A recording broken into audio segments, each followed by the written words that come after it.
Hello everyone, I am the storyteller and I am here to help you today. I know you use this video to fall asleep, so before that, like the video and subscribe to the channel. Also, where are you from and what time are you watching? Now get comfortable and relax. The green beam cuts through the fog every 5 seconds. 5 seconds of darkness, then a flash of sickly emerald light that distorts the world before vanishing again. I've counted the intervals for hours now, maybe days. Time slips away on this island. What I know with nauseating certainty is that my heartbeat has synchronized with that distant rotation. 1 pulse, 5 seconds. 1 pulse, 5 seconds. An unnatural rhythm that my body has adopted against my will. When did my own heart become a foreign object? I came to Blackwater Island to escape. The university had granted me a sabbatical after 20 years of teaching geology, and the lighthouse keeper position seemed perfect.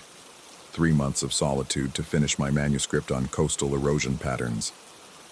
The Department of Maritime Safety mentioned nothing unusual during my orientation.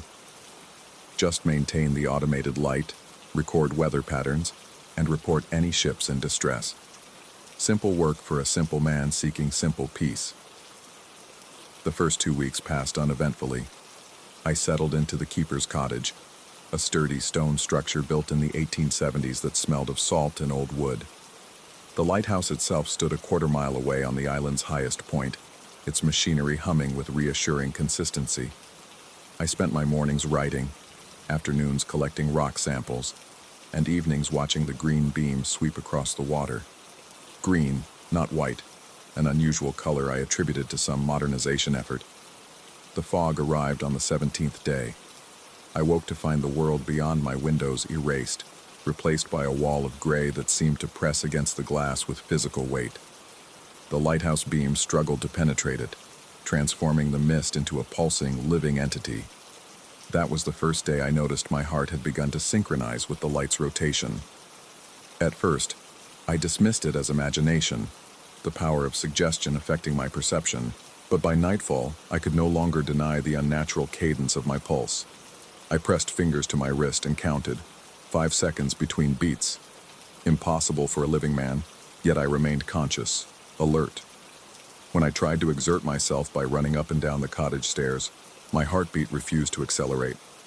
5 seconds, always 5 seconds. I decided to leave. Not out of fear, I told myself, but scientific curiosity. Whatever atmospheric anomaly or electromagnetic disturbance had created this phenomenon needed proper study at the university. I packed my essential belongings and research notes, then pulled out the nautical compass I'd brought for my geological surveys. The needle spun wildly the moment I stepped outside, rotating faster and faster as I walked toward the island's small dock where my boat was moored. 50 yards from shore, the compass began to vibrate in my palm. The glass face cracked, then shattered, sending shards into my skin. Blood welled up, unnaturally dark in the green flash of the lighthouse beam, and dripped onto the rocky path. 5 seconds between drops. I stumbled backward, nursing my cut hand. The tide was receding despite it being nowhere near the scheduled time for low water. The sea pulled away from the shore with unnatural speed, revealing the seafloor, a graveyard of stones and shells and something else. Footprints. Not modern impressions in soft mud, but fossilized tracks in ancient stone, normally hidden beneath 20 feet of cold Atlantic water. The footprints formed a perfect line leading from the depths directly to where I stood. The final impression aligned precisely with my right foot, as though I had been walking that path for millions of years, stopping at this exact spot. I stepped aside, but found another set of fossil tracks ending exactly where I moved. No matter where I positioned myself along the shore, the ancient path realigned to terminate at my feet. That night, I barricaded myself inside the keeper's cottage. Sleep evaded me as the green flash penetrated every crack in the shutters, marking time with the same rhythm as my slowed heart. During one of the 5-second darknesses, I heard it for the first time. A faint tapping from the walls. Not the random creaking of an old building settling, but deliberate, patterned. Morse code. My father had been a naval communications officer, and he'd taught me the alphabet during long childhood summers. Dots and dashes emerged from the stone like a language remembered rather than learned. I translated automatically: MARKUSEVANREDFIELD. My name, my full name that few people knew I carried. But the sequence continued, and I realized with crawling horror that the letters were being transmitted in reverse. DLEIFDERNAVESUKRAM. I pressed my ear to different sections of wall, trying to locate the source. The tapping seemed to emanate from the stones themselves, as though the entire structure had become a receiver for some impossible signal. When I placed my hand against the cold surface, vibrations synced perfectly with my heartbeat. 5 seconds. Always 5 seconds. Morning brought no relief, only a deeper fog that reduced visibility to arm's length. I abandoned the cottage, no longer trusting its ancient stones, and made my way blindly toward the lighthouse. Perhaps its modern systems could provide answers or at least communication with the mainland. The journey through the fog transformed familiar terrain into an alien landscape. Rocks appeared where none had been before, forcing me to change course repeatedly. Yet somehow, I always found myself facing the lighthouse, its green beam slicing through the mist with mechanical precision. Inside the lighthouse, the circular staircase spiraled upward into darkness. As I climbed, my footsteps echoed strangely, sometimes preceding my movements rather than following them. The mechanical room at the top housed the automated lamp system, an array of computers and backup generators that had functioned flawlessly until now. But the control panel displayed only static, its screens flickering between diagnostic reports in a language that resembled no programming code I'd ever seen. The light itself rotated behind thick glass, its source not the expected modern LED array, but something older, more primitive. A crystalline structure that seemed to generate its own luminescence without electrical input. I reached toward the glass enclosure, drawn by a compulsion I couldn't name. 5 seconds of darkness, then the green flash illuminated my reflection in the curved glass. Except it wasn't my reflection at all. The face that stared back belonged to me, yet older, weathered by decades of island living. Eyes hollow with knowledge no man should possess. Lips moving to form words I could hear inside my skull rather than through my ears. You have always been here. You will always be here. I fled down the spiral staircase, losing my footing several times but somehow avoiding injury. Outside, the fog had lifted slightly, revealing the island in fragments. What I saw made no sense. The landscape had changed. Rocky outcroppings where smooth fields had been. Ancient ruins where only grass had grown. The keeper's cottage had transformed, now half-collapsed yet simultaneously newer, as though time flowed differently across the island's surface. My scientific mind grasped for rational explanations. Hallucinations from fungal spores in the cottage walls, carbon monoxide poisoning from faulty heating, psychological breakdown from isolation. I recited geological terms like prayers, stratification, sedimentation, metamorphic processes. Nothing aligned with what I was experiencing. I made my way to the highest point of the island, a cliff overlooking the northern shore where no lighthouse beam reached. There, I found the rocks arranged in a perfect circle, each stone carved with symbols that seemed to shift when viewed directly. At the center lay a flat altar-like surface weathered by millennia of wind and rain. When I approached, the stone began to resonate with a low hum that I felt in my teeth and bones. My slowed heartbeat grew painful, each contraction stretching beyond human endurance. 5 seconds of agony, 5 seconds of relief. I collapsed onto the central stone, its surface unnaturally warm despite the cold air. The world tilted. Sky and sea reversed positions momentarily, then snapped back with such violence that I felt the island itself shake. When my vision cleared, I saw what the stone had been hiding, a map etched into its surface, showing not just Blackwater Island, but hundreds of identical formations scattered across the world's oceans, each marked with a date. The earliest inscriptions had weathered away to illegibility. The most recent showed next month. I understood then what the lighthouse truly was. Not a warning to ships, but a beacon to something else. Something that traveled through more than mere space. The green flash wasn't light, but a tear. A momentary glimpse through a door that opened wider with each rotation. My slowed heart matched the rhythm of that other place, preparing my physiology for what lay beyond. The fossil footprints weren't records of the past, but prophecies of the future. Countless versions of myself who had stood exactly where I stood, making the same discoveries, feeling the same fear. The compass shattered because direction had no meaning on an island that existed in multiple places simultaneously. The Morse code spelled my name backward because time itself had become nonlinear. I've spent 3 days hiding in a sea cave since this revelation, watching the green beam sweep overhead. My manuscript lies abandoned in the cottage, replaced by this journal I'm keeping in the margins of an old nautical almanac.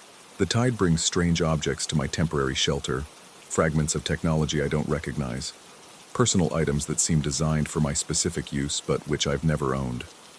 Last night, I found an antique pocket watch among the debris. It keeps perfect time, but runs backward, its hands rotating counterclockwise with precision. When I open the case, my reflection in its polished interior shows a younger face with each viewing. The inscription inside reads simply, "Until next rotation." I understand now that I haven't arrived at Blackwater Island. I've returned. How many cycles I've completed remains unclear. But the lighthouse continues its rhythm, and my heart continues its unnatural pace. 5 seconds of darkness. 5 seconds of emerald revelation. The green beam cuts through fog that is not fog, but the membrane between realities.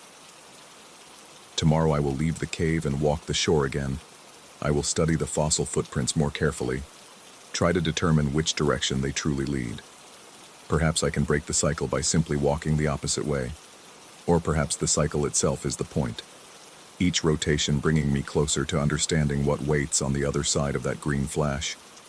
The universe has patterns we can't comprehend with linear thinking. Time circles back on itself like the beam from the lighthouse. My name spelled backward is not a message but a mirror. The island is not a place but a junction.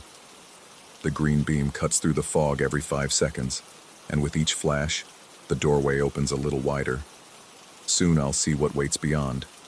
Soon I'll understand why my heart had to slow to match its pulse. Soon I'll know if I'm the lighthouse keeper or if the lighthouse keeps me. Story 2. The first time it happened, I thought I was losing my mind.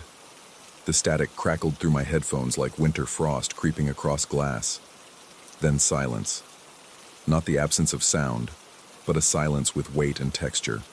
A void that pressed against my eardrums. In that hollow space, information began to unfold, not as words or signals, but as sensory predictions that slithered into my consciousness. The smell of ozone, a metallic taste on my tongue, the sudden sharp pain that would soon travel through my bones, and finally, that whisper, like sandpaper against the inside of my skull. Falta só a etapa final para te integrar a grade de programação. I didn't know what it meant then. I wish I still didn't. The radio transmitter came into my possession 3 weeks ago, left behind in the basement of the foreclosed house I'd purchased at auction. Most people would have seen junk, a relic from another era with its weathered metal casing and analog dials. But as a telecommunications engineer with a weakness for vintage equipment, I saw potential. The previous owner had clearly modified it extensively. Additional circuits and components had been soldered onto the original board with surprising precision. Amateur radio enthusiasts often tinker with their equipment, but these modifications followed no conventional design I recognized. I spent several evenings restoring it, replacing damaged capacitors and reconnecting loose wires, enjoying the methodical work that kept my mind occupied. Since the divorce, I'd found that empty hours were my enemy, so I welcomed the distraction. My new house stood isolated at the edge of town, surrounded by scrubland and the distant hum of power lines, the perfect place to experiment with radio frequencies without interference. When I finally connected the transmitter to power and put on my headphones, I expected to pick up standard frequencies, perhaps some local stations, emergency broadcasts. or the chatter of other radio enthusiasts. Instead, I found only dead air across most of the spectrum. Disappointed, but not deterred, I continued adjusting the dials, searching the gaps between established frequencies. That's when I found it, a frequency that emitted no sound yet somehow registered on the equipment. The signal meter jumped when I tuned to it, indicating transmission, but my headphones delivered only that weighted silence.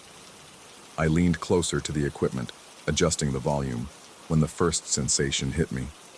The phantom smell of ozone, sharp and electric, though nothing in the room could have produced it.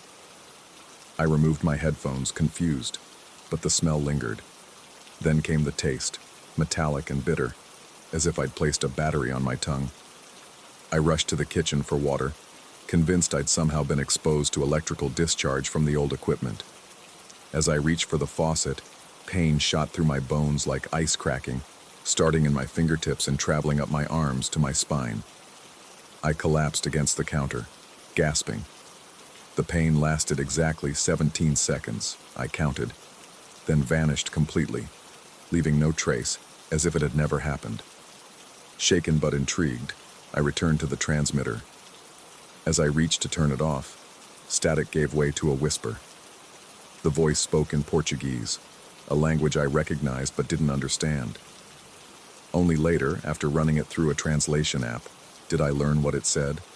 There's only the final stage left to integrate you into the programming grid. I should have stopped there. Any rational person would have unplugged the equipment, perhaps even destroyed it. Instead, I became obsessed. I convinced myself there must be a scientific explanation. Perhaps the equipment was picking up electrical patterns from nearby sources, and somehow triggering sensory hallucinations. As an engineer, I found the puzzle irresistible. The next day, I set up recording equipment and created a log to document my experiences. I turned on the transmitter again, found the silent frequency, and waited. This time, the sequence was different. First came the prediction, a sudden chill on my left side, followed by the smell of wet soil, then a sharp ringing in my right ear. Exactly 7 minutes later, as I sat watching the clock, each sensation manifested precisely as foretold. The voice returned, whispering the same phrase. I played back my recording, but the voice hadn't registered, only the static and silence. Over the following days, a pattern emerged. Each session began with predictions of increasingly specific sensations, followed by their exact manifestation minutes later. The time gap between prediction and experience gradually shortened, from 7 minutes to 5, then 3. The voice always came at the end, always with the same message about integration into some programming grid. I began losing sleep, spending nights researching similar phenomena and days experimenting with the transmitter. I discovered that if I adjusted certain components, I could tune into variations of the silent frequency, each delivering different predictive sequences. Some were mundane, the feel of fabric against my skin, the taste of coffee before I'd brewed it. Others were unsettling, the sensation of fingers pressing against the back of my neck when I was alone, the momentary blindness in my left eye that would strike while driving. My colleagues noticed the change in me. During a meeting, my supervisor pulled me aside to ask if everything was all right. Through indirect questioning, he implied concerns about my mental health. I assured him I was just adjusting to life after the divorce, but his skepticism was evident in the way he studied my face, looking for signs of instability. I became paranoid, convinced that the transmissions were somehow monitoring me. I covered windows, disconnected my smart devices, and swept the house for bugs, finding nothing but becoming increasingly certain I was under surveillance. The rational part of my mind recognized these as symptoms of paranoia, but that recognition did nothing to alleviate the certainty that something was watching me through unseen channels. The turning point came last night. After nearly 3 weeks of experiments, I made a critical modification to the transmitter. By adding a feedback loop and a secondary receiver, I hoped to capture whatever was transmitting on the silent frequency, to trace it back to its source. I worked through the night, fueled by energy drinks and the feverish conviction that I was close to understanding. As dawn broke, I completed the modifications and powered up the system. The signal meter immediately spiked higher than ever before. The silence filled my headphones, but this time it felt different, deeper, more invasive, as if it were filling not just my ears but the spaces between my thoughts. The predictions began, but not as isolated sensations. Instead, I experienced a complete preview of my next hour, every movement, every thought, pre-experienced in a compressed flash of awareness. I would go to the bathroom. I would brew coffee.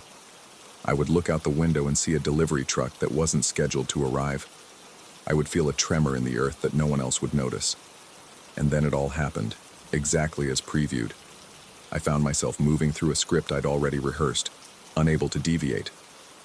When I tried to change the sequence, to not look out the window, to not feel the tremor, my body complied with the prediction anyway, as if my consciousness were a passenger rather than the driver.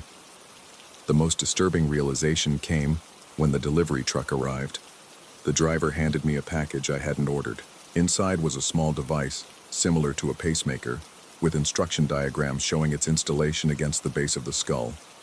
There was no sender information, no invoice, nothing to indicate its origin. According to the prediction I'd experienced, I would install it tonight. The voice came then, no longer through the headphones, but seemingly from inside my own head. There's only the final stage left to integrate you into the programming grid. I ran from the house, driving aimlessly for hours, trying to outpace whatever force had invaded my perception. But as the sun set, I found myself inexorably drawn back home, my hands steady on the wheel, though my mind screamed in protest. Now I sit at my desk, the device beside me, the transmitter humming softly. My fingers move toward the small surgical tools that were waiting on my workbench, tools I don't remember purchasing. I fight against each movement, gaining perhaps seconds of delay before my body continues its programmed sequence. I've managed to type this account during momentary lapses in the control. Perhaps by documenting what's happening, I can create a divergence, a branch in the predetermined path. The predictions have always come true, but they've never accounted for resistance, for the stubborn human will to remain autonomous. The device pulses with a soft blue light. My fingers reach for it again, and again I pull back. How long can I fight this? Hours? Days? The silent frequency has become a constant backdrop to my thoughts, no longer requiring the transmitter to access me. The transmission now speaks of others, a network of integrated nodes across the city, the country, perhaps the world. Each person thinking they discovered their transmitter by chance, each following the same path to this final integration. I wonder if they fought as I am fighting, or if they surrendered to the programming grid's inexorable pull. My neighborhood lost power 20 minutes ago, but the transmitter still functions, drawing energy from some unknown source. Through my window, I can see other houses in darkness, except for the faint blue glow emanating from select windows. The same blue as the device beside me. The voice has changed its message. Now it says, "Resistance extends the integration process, but cannot prevent it. Your autonomy is an illusion we allow until you're ready." My hand reaches for the device again, and this time the resistance is weaker. I feel as though I'm being worn down, eroded by the constant pressure of the program. Perhaps integration is inevitable. Perhaps this was always my purpose. But there's one variable the transmission didn't predict: the transmitter itself. If it can be modified to receive these signals, perhaps it can be modified to disrupt them. With my remaining strength, I've rewired the feedback loop, creating a destructive interference pattern. As I connect the final wire, the silence breaks. For the first time in weeks, my head fills with blessed static, chaotic, unpredictable, human. The blue light of the device flickers and fades. Outside, other blue lights waver in synchrony. The voice speaks one last time, distorted and breaking up. Temporary. Disruption. Recalibration. In progress. Then nothing. The transmitter grows hot, components melting as the interference pattern amplifies beyond its capacity.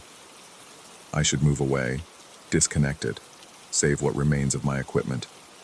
Instead, I laugh, a sound untainted by prediction or program, as sparks shower from the transmitter's housing. I don't know if I've broken free or merely delayed the inevitable. Perhaps the programming grid will find another frequency, another method of integration. But for now, in this moment, my sensations are my own, unpredicted and genuine. The smell of burning electronics, the sound of my laughter, the feeling of sweet, imperfect autonomy. Tomorrow, I'll destroy what remains of the transmitter and the device. I'll reach out to others with blue lights in their windows. I'll search for answers. But tonight, I revel in static and uncertainty, in the beautiful chaos of a future I cannot predict.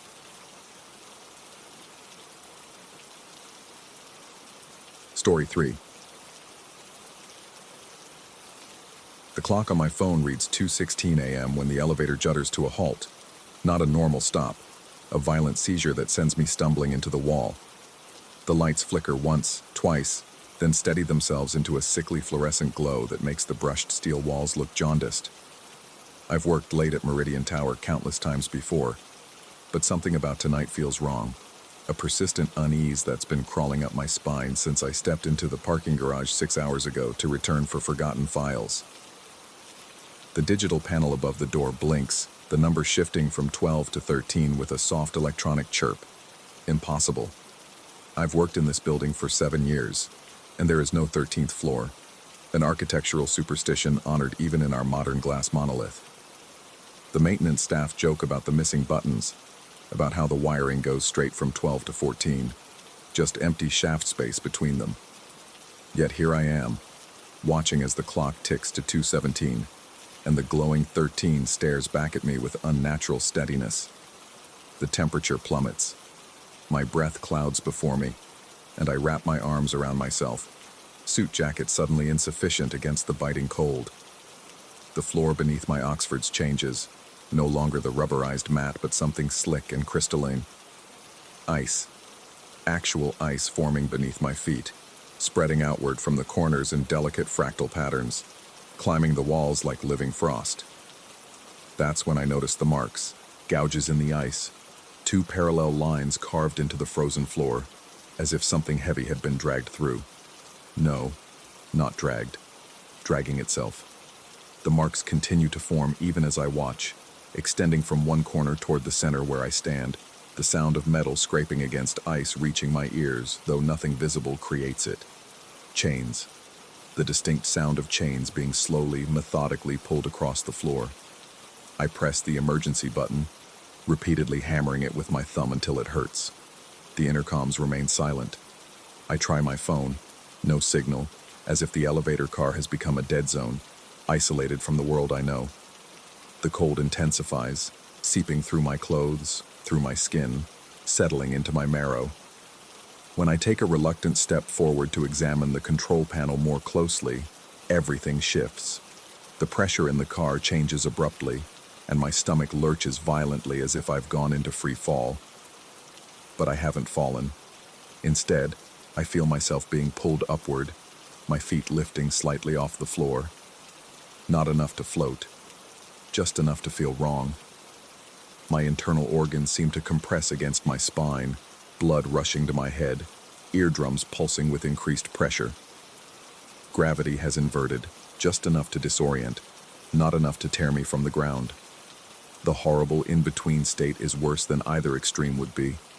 I can still stand, but every cell in my body screams that something fundamental in the universe has broken. That's when the voices start. At first, they're so faint I think I'm imagining them. Whispers from beyond the sealed doors, beyond the walls of the elevator. They grow gradually louder, not in volume but in presence, as if more and more speakers join the chorus.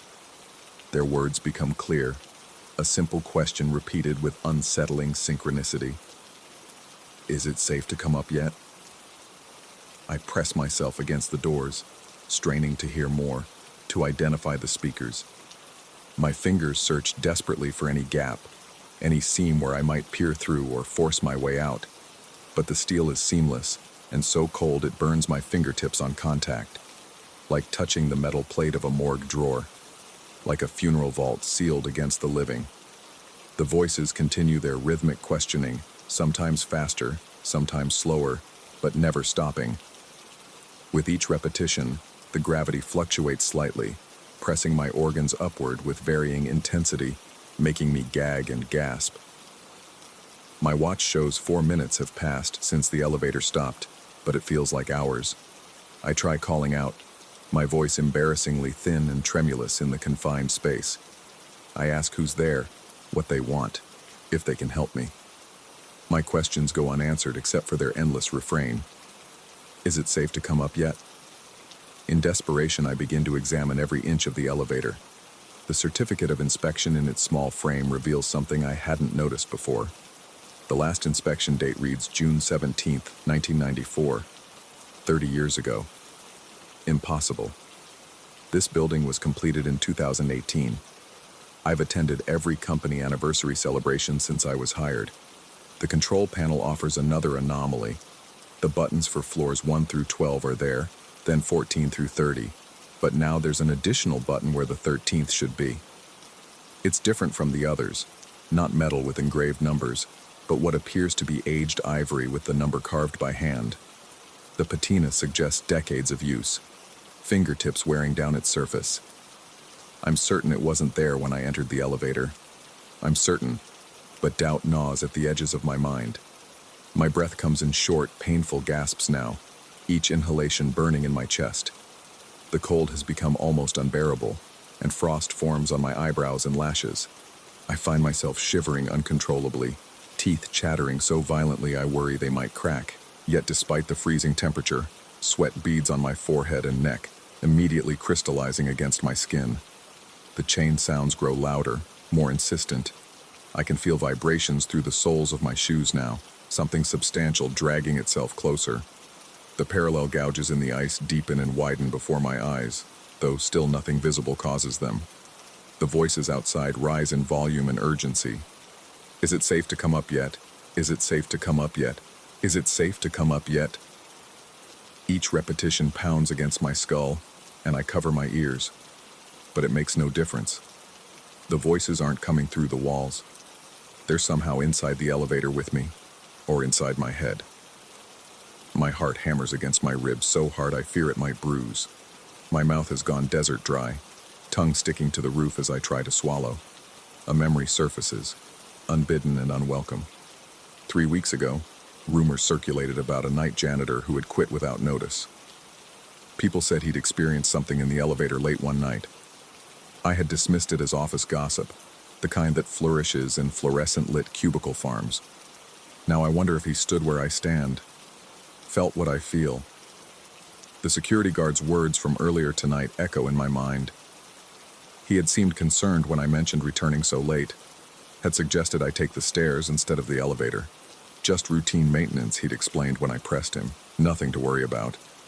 But his eyes had slid away from mine, and his hands had trembled slightly as he signed me in. The chain sounds stop abruptly. The sudden silence is deafening in its completeness. Even the voices have ceased their questioning. The only sound is my own harsh breathing and the frantic drumming of my pulse in my ears. Then, a new sound emerges, a low, wet scraping directly beneath my feet. Something moves on the other side of the floor, pressing against the thin barrier between us. The ice cracks in spiderweb patterns, small fissures spreading outward from the center. I back into the corner, as far from the spreading cracks as possible. My back presses against the walls, which no longer feel like metal, but like something organic and pulsing. I want to scream, but my throat constricts, allowing only a wheezing gasp to escape. The digital display above the door flickers rapidly, cycling through numbers seemingly at random before settling on 13 again. Below it, the time display reads 2:17. Still 2:17, as it has been since the elevator stopped. Time itself seems frozen in this metal coffin. In my pocket, my phone vibrates. Impossible given the lack of signal, yet undeniably happening.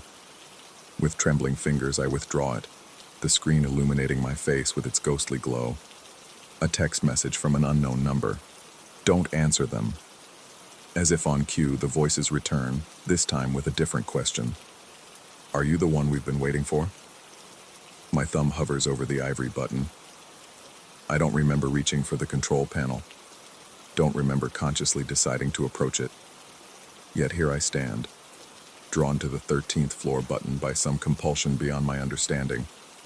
Another text appears. They've been waiting since 1994. The date on the inspection certificate. The date of what? An accident? An incident no one talks about? Something buried in redacted maintenance reports and sealed legal documents? The gravity shifts again, more violently this time. My feet leave the floor entirely, my body suspended upside down for 3 agonizing seconds before crashing back down as normalcy briefly reasserts itself. The impact drives me to my knees on the cracking ice. Blood trickles from my nose, metallic taste flooding my mouth. The voices are inside the elevator now, no longer muffled by steel barriers. They swirl around me, a cacophony of whispers and pleas. I can almost see them. Shadowy forms at the periphery of my vision that vanish when I try to focus on them. "Let us in," they hiss. "Let us in, and we'll let you out." My phone vibrates again. They lie. I crawl to the corner where the chain marks begin, following them to their source. The ice has formed a perfect circle there, about the size of a dinner plate. Within this circle, the floor appears different, darker, deeper somehow. I reach out one shaking hand, my fingertips hovering just above the surface. The voices reach a fevered pitch. "Don't touch it!" I snatch my hand back, confused. Their warning contradicts their earlier entreaties. My phone vibrates again. It's me. I'm trapped below. Cold sweat runs down my spine as understanding dawns. The texts aren't coming from outside. They're coming from beneath the 13th floor, from someone or something trapped in the void space that shouldn't exist. The elevator jerks suddenly, dropping several inches before catching itself. The movement throws me forward, my palms slapping against the ice. Where my skin contacts the frozen surface, I feel a connection form, like plunging into an electrical current. Visions flash behind my eyes. The elevator in 1994, filled with maintenance workers responding to strange reports. The same elevator stopping between floors. The same voices asking if it was safe. The same choice I now face. Through the connection, I understand what happened. They answered. They said yes. They pressed the ivory button that appeared. They opened something that should have remained closed. And they've been trapped here since, sending warnings to those who follow, fighting against the entities that use them as bait in an endless cycle. The ice beneath my hands warms slightly, melting just enough to show a handprint pressed against the underside. 5 fingers splayed in a desperate plea. It matches my own hand perfectly. With shocking clarity, I realize the truth. I've been here before, many times. The 13th floor exists in a loop, and I'm caught in it like an insect in amber. Each cycle, I enter the elevator. Each cycle, I experience the same horror. Each cycle, I make a choice. The question isn't whether I'll escape. It's whether I'll remember enough this time to break the pattern. I push myself to my feet, ignoring the voices that grow increasingly desperate, ignoring the pressure changes that threaten to turn me inside out. I approach the control panel with deliberate steps, the ice cracking beneath my weight. My finger hovers over the emergency call button, not the ivory 13th floor button that promises false escape. Something tells me this simple choice is different from all the times before. Outside, the building sleeps unaware. Inside this impossible space, I make my stand against the loop. The digital clock still reads 2:17, but I refuse to be bound by its frozen time. I press the emergency button and hold it down, not in panic like before, but with steady determination. Nothing happens for several eternal seconds, then a spark, literal and metaphorical. The panel shorts out, smoke curling from behind the buttons. The elevator lurches downward suddenly, the sensation of falling accompanied by a screeching of metal against metal. The voices wail in frustration, the sound fading as the car picks up speed. When the elevator finally stops, the doors slide open on the lobby. The night security guard looks up from his desk, eyebrows raised in surprise. Everything okay, sir? You look like you've seen a ghost. I step out on shaking legs, glancing back at the elevator. The panel shows all the normal buttons, no ivory 13th. The floor is standard industrial carpet, no ice, no chains. Everything looks ordinary. But as the doors begin to close, I catch a glimpse of the digital display inside. Just for a moment, just at the edge of perception, it reads 217. And somewhere, voices whisper their eternal question. Is it safe to come up yet? I know now it never will be. And I know that tomorrow night, when I inevitably return for something I've forgotten at the office, I'll need to remember this moment, the moment I almost broke the loop. Perhaps next time I will.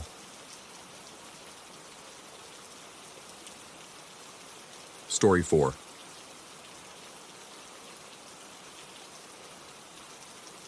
The first time I noticed it, the slight depression in the shelf where my cataloging work had just finished, I dismissed it as fatigue playing tricks on my perception. Librarians who spend 18-hour shifts reorganizing century-old collections are bound to hallucinate. But when I returned the next morning and ran my fingers along the oak surface, the indentations were undeniable.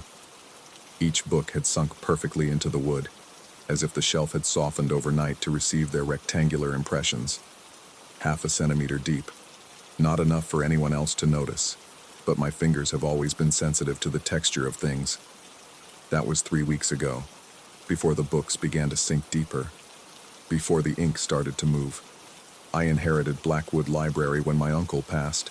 The building itself is a Victorian monstrosity, all warped wood and uneven floors, with narrow windows that let in light reluctantly. The collection spans generations, many volumes so rare that scholars occasionally make pilgrimages to consult them. I moved into the attached living quarters immediately after the reading of the will, partly from necessity, my apartment lease had conveniently ended, and partly from obligation. Uncle Walter had no children. I was his only living relative, and someone needed to maintain the collection. The trouble began when I started the recataloguing project. The existing system was archaic, a modified Dewey Decimal abomination of Uncle Walter's own devising. Converting it to something searchable in the digital age seemed the responsible thing to do. I started with the Eastern Wing, pulling volumes, recording their details, and replacing them with small classification tags. The first week passed uneventfully. The second week, I began noticing the depressions. By the third week, books I had cataloged were sinking noticeably into the shelves, a full inch in some cases, as if the wood beneath them had become permeable, softening to accept the weight above it. Running my hand across the shelves produced a topography of rectangular dips and valleys. I consulted a carpenter, who examined the wood with professional interest before declaring it perfectly sound. Solid oak. They don't make shelves like this anymore, he said, tapping the surface with his knuckles. No rot, no water damage. When I pressed him about the depressions, he squinted at me with sudden suspicion. I dismissed him with a thank you and the promised payment. The less attention drawn to my situation, the better. That night, I stayed late, determined to catch whatever process was causing the books to sink. Armed with coffee and a digital camera, I positioned myself opposite the most recently cataloged section. Hours passed. My eyelids grew heavy. The camera recorded nothing but the occasional dust mote drifting through the air. At 3:17 a.m., I jerked awake from an unintended doze. Something had changed. In the dim light of my desk lamp, I could see that the book directly opposite me, a first edition of Thoreau's Walden, had begun to shift. Not sinking, as I had observed previously, but opening. The cover lifted slowly, seemingly of its own accord. I sat paralyzed, afraid that any movement would stop this impossible phenomenon. The pages began to turn, one by one, with deliberate slowness. And then I saw it. The ink on the pages was moving. Letters at the margins seemed to liquefy, dripping downward to form small squirming shapes, like larvae made of ink, that gathered at the edge of the pages. As each new page turned, more ink creatures formed, eventually crawling over the edge of the book and onto the shelf below. My throat constricted with horror as I watched them move with purpose across the shelf, down its side, and onto the floor. I finally broke from my paralysis when I realized their destination. They were heading directly toward my shoes. I jerked backward, knocking over my chair, and fled to my quarters. Sleep evaded me that night. I convinced myself it had been a hallucination brought on by exhaustion and caffeine. Yet when I returned in the morning, small ink stains marked the path from that particular shelf to where I had been sitting. The pattern established itself with maddening consistency. Each day I would catalog more books.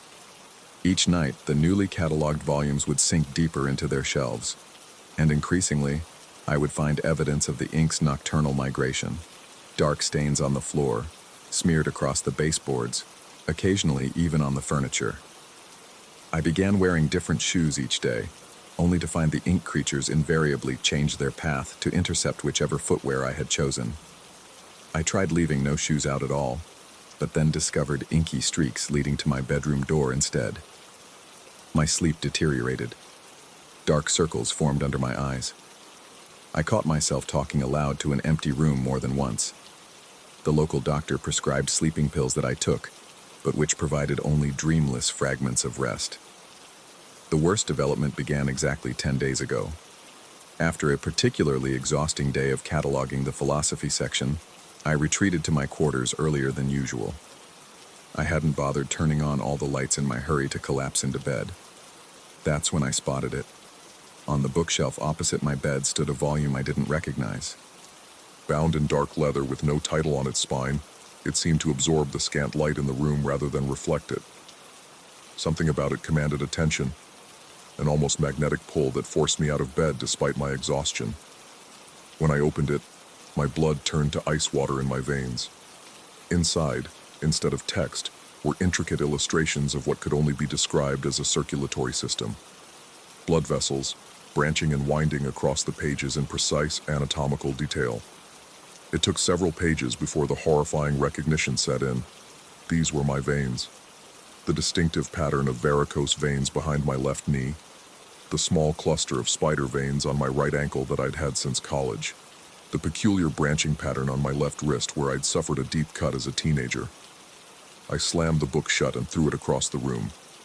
It hit the wall with a dull thud and fell open on the floor. When I finally gathered the courage to retrieve it minutes later, the pages were blank. The next night, a new volume appeared in a different location, this time on the shelf in my small kitchen. This book contained the veins of my right arm in exquisite detail. The night after, another appeared in my bathroom, showing the complex network of vessels in my neck and face. Each night since, no matter where I am in the house, I find a new volume within my line of sight, always open to pages displaying a different section of my vascular system rendered with impossible precision. The detail is so perfect that I can see the slight discoloration in the vessels around my appendectomy scar, the minor damage from an IV I had placed years ago. I have taken to wandering the library at night, unable to sleep, watching the books sink incrementally into the shelves. Last night, I witnessed one sink completely below the surface of the wood, disappearing entirely as if consumed. The wood sealed seamlessly behind it, leaving no evidence of the book's existence. I've begun to notice other changes in the library as well. The distances between shelves seem to shift when I'm not looking directly at them. Rooms I've visited hundreds of times suddenly have unfamiliar corners or alcoves. The floorboards beneath my feet sometimes feel soft, yielding slightly with each step like flesh rather than wood. Yesterday, I cut my finger on a page, a minor paper cut. The drop of blood that welled up disappeared instantly into the paper, and I watched with horrified fascination as the text on that page rearranged itself, the letters flowing like liquid to form new words. For a moment, I could read my name repeated over and over before the letters dispersed again into their original configuration. The local doctor has begun to look at me strangely. When I described my symptoms, insomnia, paranoia, the sensation of being watched by the books, he suggested I consider taking some time away. I didn't tell him about the vein books or the moving ink. Some instinct warns me against revealing too much. I've tried leaving the library twice now. The first attempt ended when I reached the front gates and felt a stabbing pain in my chest, so severe I was convinced I was having a heart attack. The pain subsided the moment I turned back toward the building. The second attempt produced a blinding migraine that left me vomiting in the gravel driveway until I crawled back inside. This morning, I made a discovery that has shaken me to my core. In the deepest recesses of the eastern wing, behind a section of obscure alchemical texts, I found a hidden compartment in the wall. Inside was a journal, my uncle's private research notes. The entries begin normally enough, detailing acquisitions and scholarly interests. Then, about 5 years before his death, the tone changes. He begins describing phenomena identical to what I've been experiencing: sinking books, moving ink, volumes of veins. His handwriting becomes increasingly erratic as the journal progresses. The final entry, dated 3 days before his death, contains a revelation that makes my situation clear. The library, according to my uncle, is not merely a collection of books. It is a living entity that has evolved symbiotic relationships with its custodians over generations. The books sinking into the shelves are being absorbed into its digestive system. The ink creatures are like antibodies, sampling the DNA of the current custodian. And the vein books. These are the library mapping my circulatory system to connect with it. My uncle's final words chill me. It is ready to complete our union. I have cataloged the final section as instructed by the texts.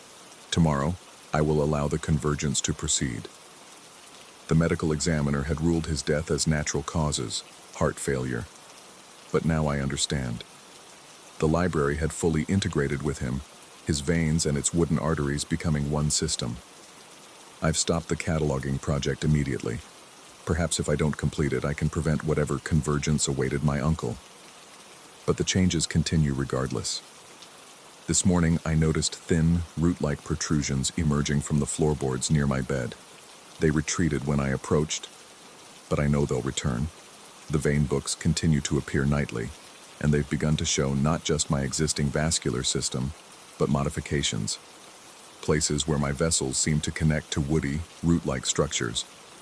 A blueprint for what the library intends.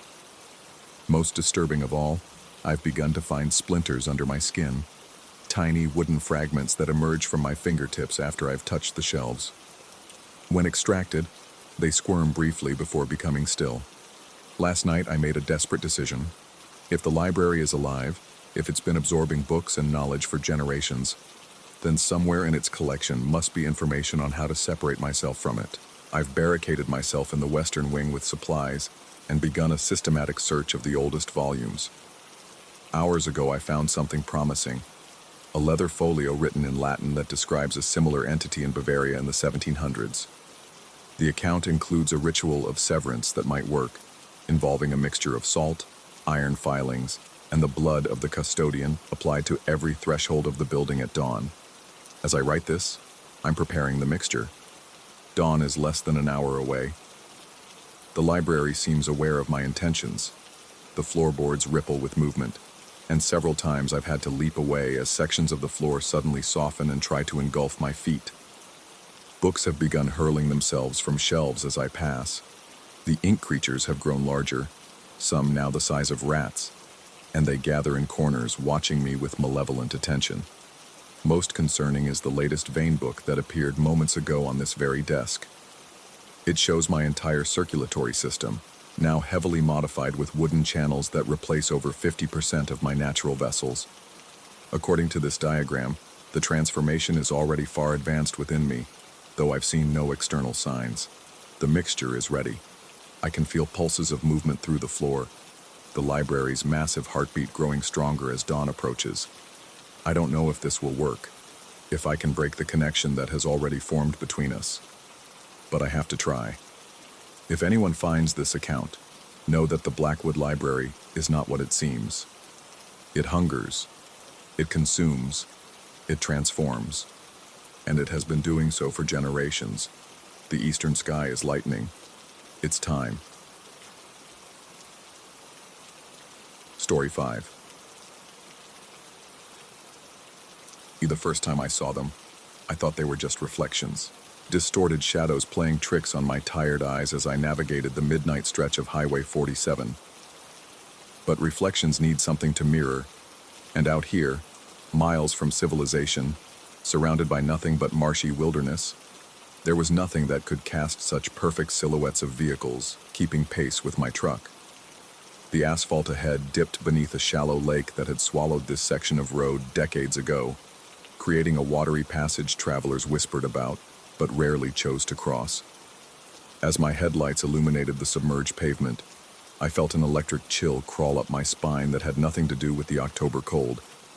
I'd been driving for 14 hours straight. The trucking company I worked for didn't officially condone such marathon sessions, but we all knew what deadlines meant in this business. Make the delivery on time or don't bother coming back. My GPS had died somewhere near the state line and my phone showed no service. The paper map in my glove compartment displayed this route as a dotted line. A seasonal road, it claimed, but it was my only shot at making the delivery by morning. As my tires hit the water, they kicked up small waves that lapped against the undercarriage. The truck's engine growled in protest, but I pressed on. That's when I noticed the strange behavior of my headlights. Their beams didn't scatter through the water as they should have. Instead, they seemed to harden in the murky depths, becoming tangible ribbons of sickly yellow light that burned into my retinas. I blinked rapidly, but the afterimages lingered, pulsing in rhythm with my quickening heartbeat. My truck's radio had been silent for miles, nothing but static as I'd left civilization behind. But as I ventured deeper into the flooded passage, the static suddenly cleared.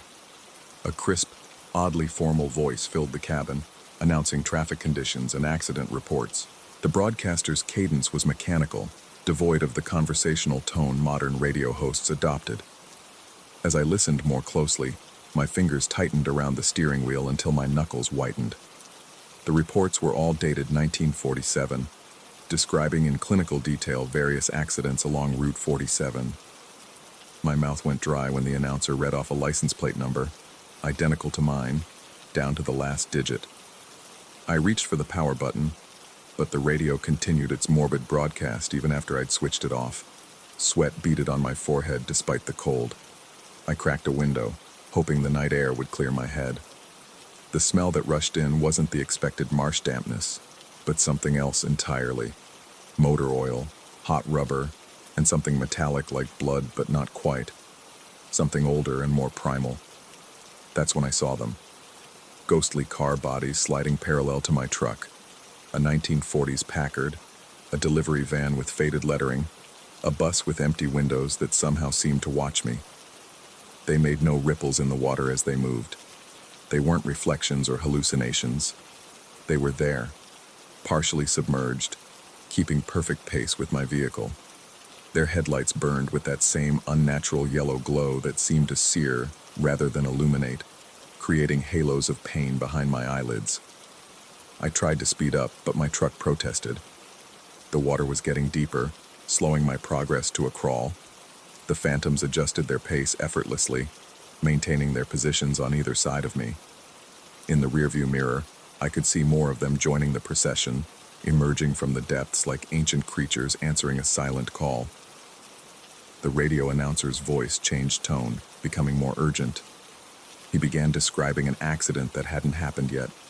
My accident, with the same detached precision as the others. According to his report, it would occur in exactly 37 minutes. My hands began to tremble. I fumbled for my phone again, desperate for any connection to the outside world, but found only my own terrified reflection in its black screen. A sudden wave struck the side of my truck with unnatural force. The metal groaned in protest, but the sound wasn't coming from where the water had hit. It was coming from inside the cabin, beneath my feet. A deep mechanical growling that reminded me of an engine trying to turn over, but distorted, as if heard through water. The handbrake lever shuddered violently, then slowly began to rise on its own. I slammed it back down with my palm, heart hammering against my ribs. The lever was ice cold despite the cab's warmth, and the sensation burned my skin. I jerked my hand away, discovering with horror that my palm now bore a perfect rust-colored imprint of the handbrake's mechanism. Intricate gears and cogs that weren't actually part of my truck's simple manual brake. The ghostly vehicles drew closer, their metal exteriors reflecting nothing but each other, creating an impossible hall of mirrors effect that stretched into an infinite darkness. I found myself sweating profusely now, my shirt sticking to my back as if I'd been caught in a downpour. My breath came in short, shallow gasps that fogged the windshield, gradually obscuring my view of the flooded road ahead. As I wiped at the glass with my sleeve, I noticed something in one of the phantom cars, a driver. Unlike the vehicles, which were detailed and solid-looking despite their ghostly nature, the figure behind the wheel was blurred and distorted, its features constantly shifting like smoke caught in a draft. The only clear details were its hands, gripping a steering wheel identical to mine, and its eyes, fixed directly on me with an intensity that made my stomach lurch. Panic surged through me. I pressed the accelerator to the floor, no longer caring about the water's depth. My truck responded with a pained roar, lurching forward and sending waves crashing over the hood. For a brief, hopeful moment, I thought I'd broken free of whatever nightmarish reality had ensnared me.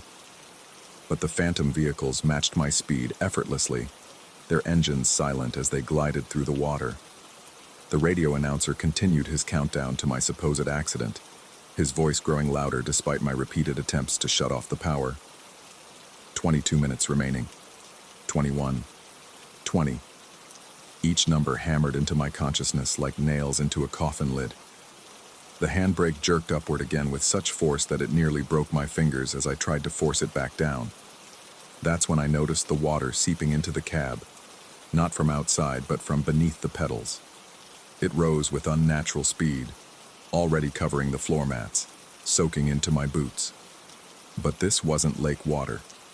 It was dark and viscous, with the unmistakable rainbow sheen of motor oil floating on its surface. A memory surfaced, something I'd read years ago about this stretch of Highway 47. A terrible accident in 1947 had sent dozens of vehicles into the lake when a bridge collapsed during a storm. The lake had been much deeper then. The authorities had deemed recovery too dangerous and expensive for the remote location, so they'd rerouted the highway and left the vehicles and their occupants to rest in their watery grave. Except they weren't resting. They were here, surrounding me, guiding me towards something. The oil-slick water reached my ankles, bringing with it a bone-deep cold that no heater could combat. My teeth chattered uncontrollably as the countdown on the radio reached 15 minutes. The announcer's voice had taken on a quality that made my skin crawl, a subtle distortion, as if he too was speaking from underwater. I squinted through the windshield, desperate to see any sign of the lake's end, any hint of dry land ahead. Instead, I saw only more water, stretching endlessly under the moonless sky. But something else caught my attention, a pattern to the ghost's movements. They weren't just following me. They were forming a path, directing me towards something in the distance. Against every instinct screaming for me to turn back, I followed their lead, steering where their formation opened.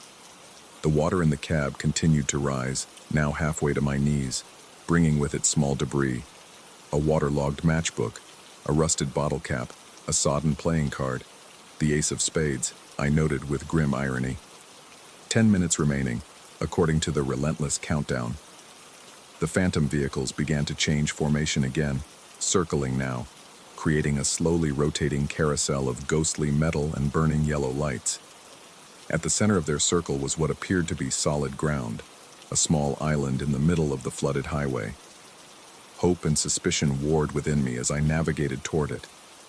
As I approached the island, the radio suddenly cut to a different voice, a woman's, tired and annoyed, asking someone named Robert why he was late again.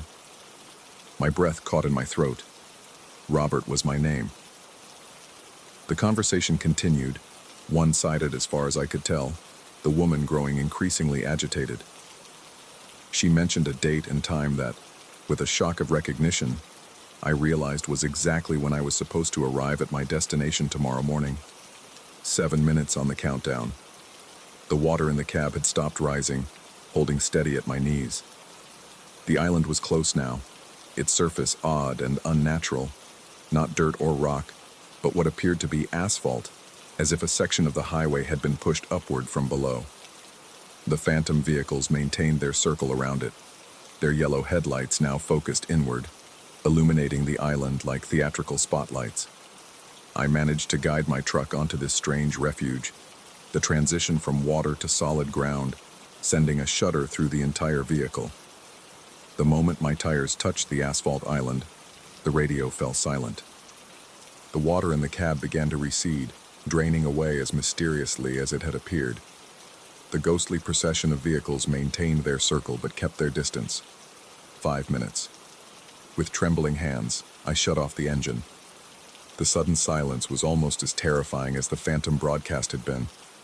My breath came in visible puffs despite the late summer night's warmth. I peered through the windows, trying to make sense of my surroundings. The island was larger than it had first appeared, with what looked like faded lane markings still visible on its surface. A horrible realization dawned on me. This wasn't an island. It was the roof of a bus, an enormous passenger vehicle that had come to rest upright when the bridge collapsed all those years ago. I was parked on top of a tomb. 3 minutes. The handbrake shot upward with such violence that it broke clean off, spinning through the air before landing on the passenger seat. In its place, water began to fountain upward. But unlike before, this was clear, clean water, the kind that could sustain life or preserve death. The circle of phantom vehicles began to close in, their boundaries shrinking like a noose tightening. Their headlights no longer pointed inward but directly at me, the yellow beams physically painful where they touched my skin. 1 minute. In desperation, I threw open the door and stumbled out onto the bus roof. The moment my feet touched the surface, the phantoms froze. The countdown on the radio, still audible through my open door, stopped at 42 seconds. Something had changed. The script had been broken. That's when I understood. They weren't trying to cause an accident. They were trying to prevent me from having one. The water surrounding the bus began to recede, drawing back like a tide called by an invisible moon. As it withdrew, it revealed the true extent of the submerged graveyard I'd been driving through. Dozens of vehicles in various states of decay, arranged in a perfect circle around the bus, just like their phantom counterparts had been. The lake bottom continued to expose itself, mud and silt sliding away to reveal a section of road leading onward, dry, navigable, safe. The phantom vehicles began to fade, their headlights dimming, their metal bodies becoming transparent before disappearing entirely. The last to go was the one with the smoke-like driver, whose eyes never left mine until the final moment of its dissolution. I stood alone on the bus roof, my truck's engine ticking as it cooled in the night air. The radio had fallen completely silent. When I cautiously returned to the cab, I found the handbrake back in place, showing no sign of its violent removal. My GPS flickered back to life, recalculating my route and informing me that I could still make my delivery on time if I continued forward along the now dry road. Before pulling away, I glanced in my rearview mirror. The lake was returning, water flowing back to reclaim the briefly exposed vehicles. But it stopped short of the path ahead, leaving me a dry route to follow. As I shifted into gear, I caught a glimpse of something on the passenger seat, a waterlogged truck registration from 1947, bearing my exact license plate number, and beside it, a handwritten note on faded yellow paper. The road repeats until someone breaks the cycle. The headlights of my truck illuminated the path forward as I drove away from the lake, the yellow beams now seeming protective, rather than malevolent. I don't know what would have happened had I reached 0 on that countdown. I don't want to know.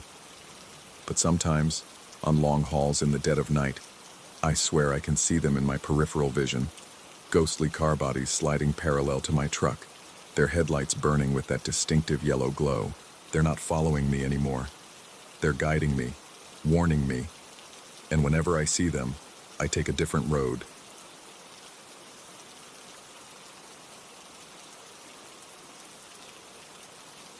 Story 6.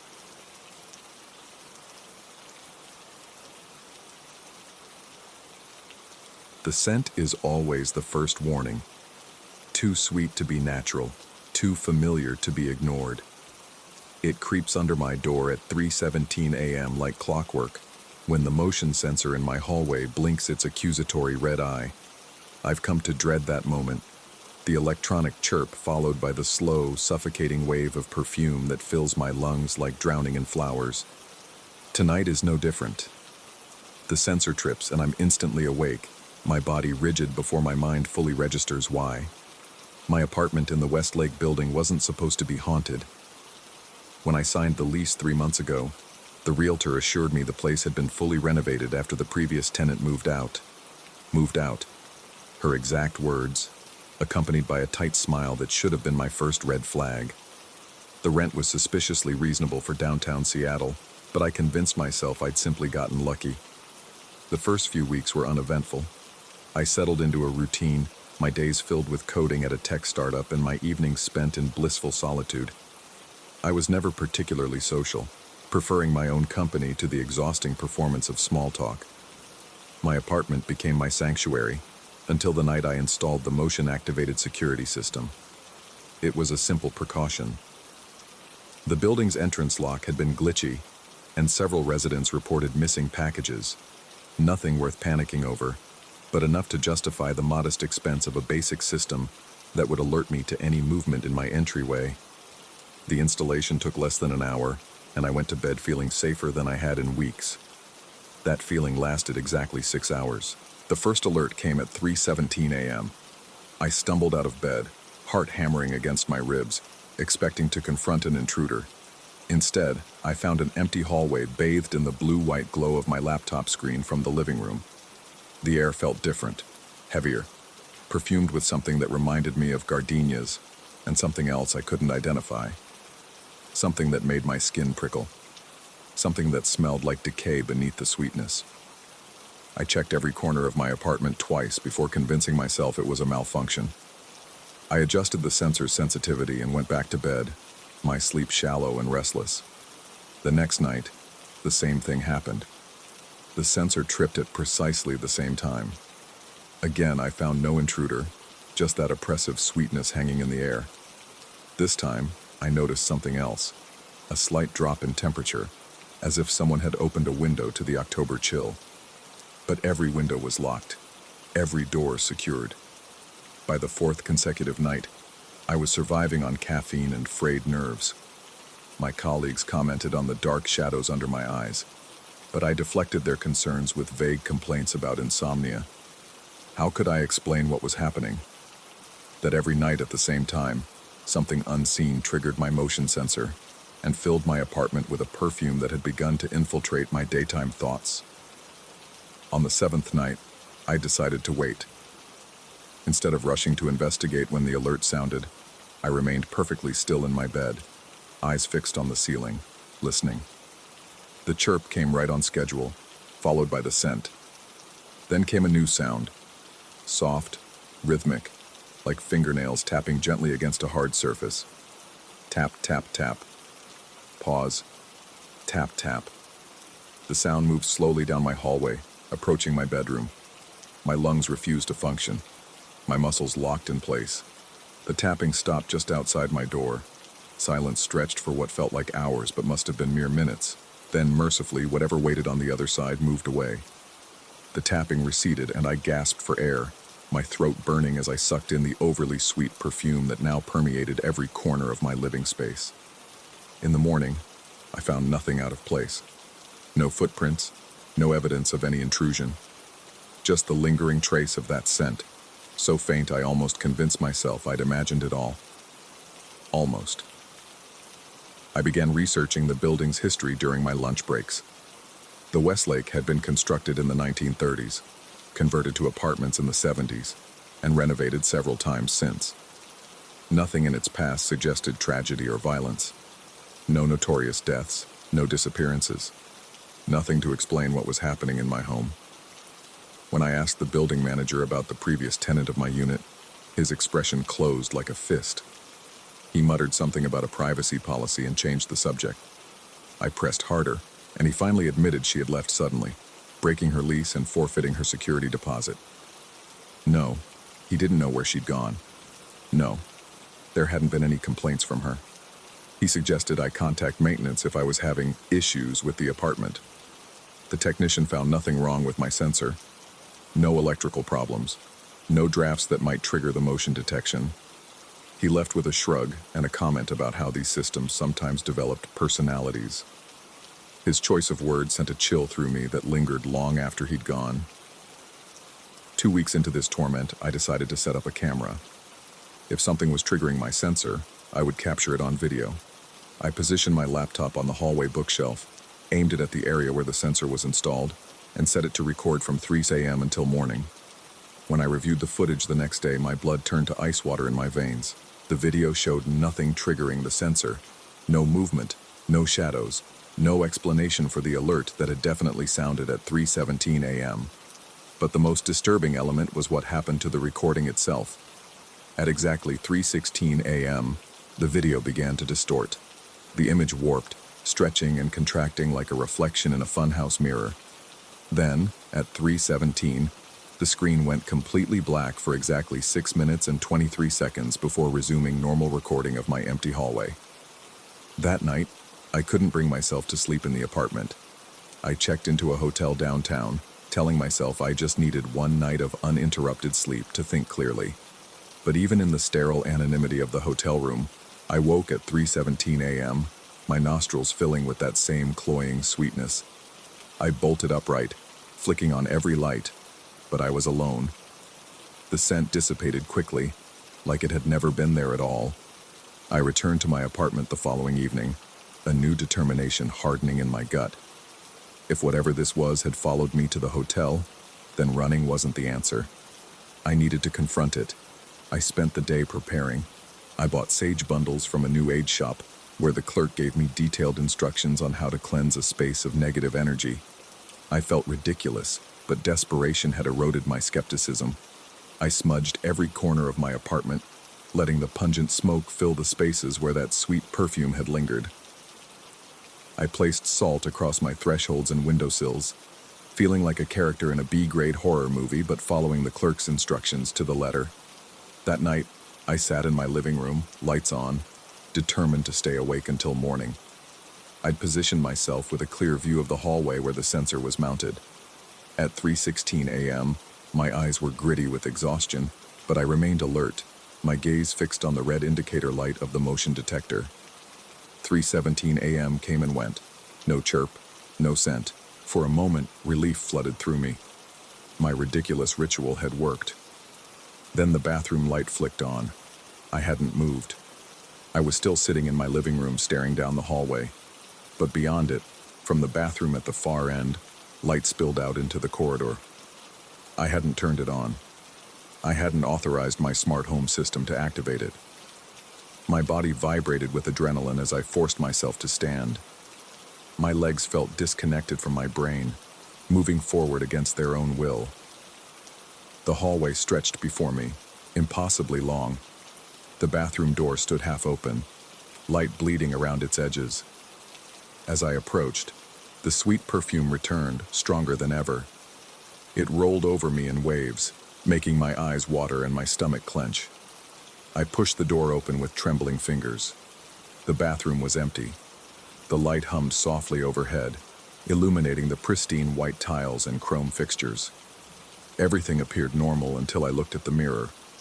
My reflection stared back at me, but not quite right. I stood frozen in the doorway, but my reflection had both hands gripping the edge of the sink, knuckles white with pressure. When I finally managed to lift my hand in a jerky wave, my reflection remained motionless from the wrists down. A cold sweat broke across my forehead. I blinked hard, certain I was hallucinating from lack of sleep. When I opened my eyes, something worse awaited me. Around my reflection, shadows moved. Feminine silhouettes, undefined yet unmistakable in their curves and movements. They clustered around my mirrored self, dark shapes against the bathroom light. I watched, paralyzed, as one shadow lifted what looked like a brush to my reflected face. Another held what might have been a lipstick.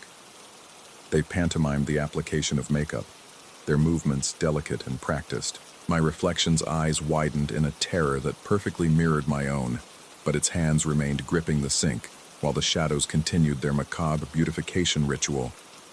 I felt phantom sensations across my skin, cool cream being spread, powder dusting my cheeks. Something waxy dragged across my lips. I broke free from my stupor and staggered backward, my hip colliding painfully with the door frame. The shadows in the mirror continued their work, unconcerned by my retreat. I turned and ran, my bare feet slapping against the hardwood floor of the hallway. The front door was too far. Some animal instinct drove me toward the emergency exit at the end of my hallway, a service corridor that connected to the building's fire stairs. I'd never used it before, had barely registered its existence during my daily comings and goings. I slammed into the fire door at full speed, the impact knocking the wind from my lungs. It didn't budge. I rattled the handle frantically, but the door remained firmly shut. Locked or jammed, it refused to grant me escape. In the dim light of the emergency exit sign, something on the door's surface caught my attention. Red marks, fresh and glistening, arranged in whorls and patterns across the metal. I stepped back, my breath coming in sharp, painful bursts. Lipstick. Deep red lipstick in the exact pattern of my fingerprints, perfectly positioned where my hands had just been. But the substance wasn't on my fingers. It was already on the door when I touched it, as if someone had anticipated exactly where I would place my hands in my panic.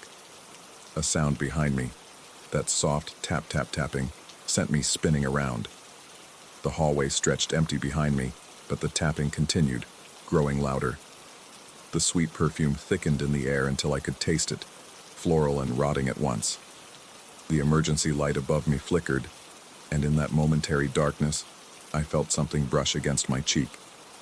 A cold touch, gentle as a lover's caress. When the light stabilized, I was alone. The tapping had stopped. The scent remained, but fainter now, like a passing memory. I slid down the wall beside the fire door, my legs finally giving out. My hand trembled as I raised it to my face, half expecting to find makeup smeared across my skin. There was nothing visible, but my fingertips came away with traces of something waxy and sweet-smelling. I spent the remainder of the night huddled in that corridor, too terrified to return to my apartment but too exhausted to flee the building. When morning came, I examined the fire door in proper light. The lipstick marks were gone, not cleaned away but completely absent, as if they had never existed. That afternoon, I submitted my notice to vacate. The building manager accepted it without question, his eyes avoiding mine as he processed the paperwork. When I asked again about the previous tenant, he hesitated before sliding a torn piece of paper across the desk. It contained an address for a storage facility across town. "She left some things behind," he murmured. "Said she didn't want them anymore. Maybe you'll find answers there." The storage unit contained a single cardboard box. Inside was a collection of makeup, high-end brands barely used. At the bottom of the box lay a small leather-bound journal. The final entry, dated 3 days before I signed my lease, contained just one sentence. "They're in the mirrors now, waiting for someone new." I never returned to the apartment. I sent movers to pack my belongings while I secured a new place on the other side of the city. I threw away every mirror I owned and covered the ones I couldn't remove in my new home. But every night, no matter where I go, the sensor I now carry with me trips at exactly 3:17 a.m. And in that moment between sleep and waking, I catch the faintest whiff of that too sweet perfume, like a promise that some reflections don't need mirrors to find you. Story 7.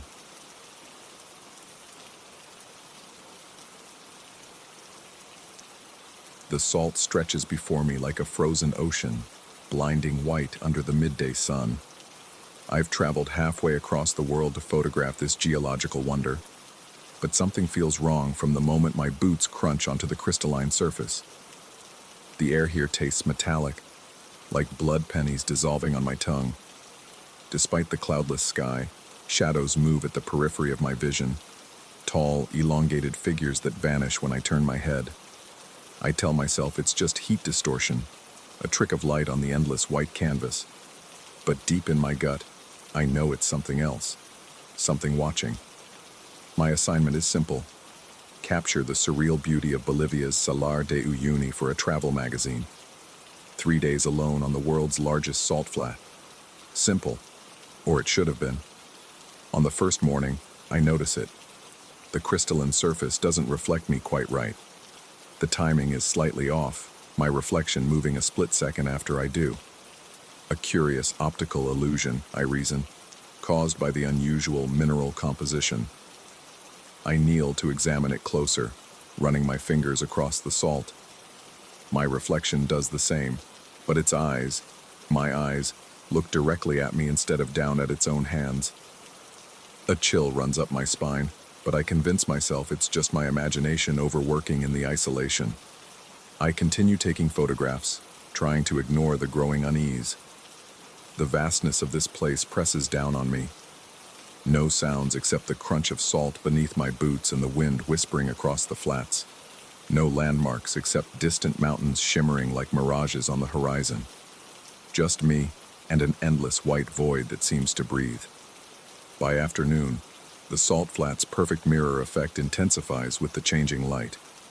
I capture shot after shot of sky meeting Earth in seamless symmetry, but when I review the images on my camera's screen, I notice something strange. Dark silhouettes on the horizon that weren't visible to my naked eye. Tall, rigid figures standing in military formation. I zoom in, but the pixelation makes it impossible to discern details.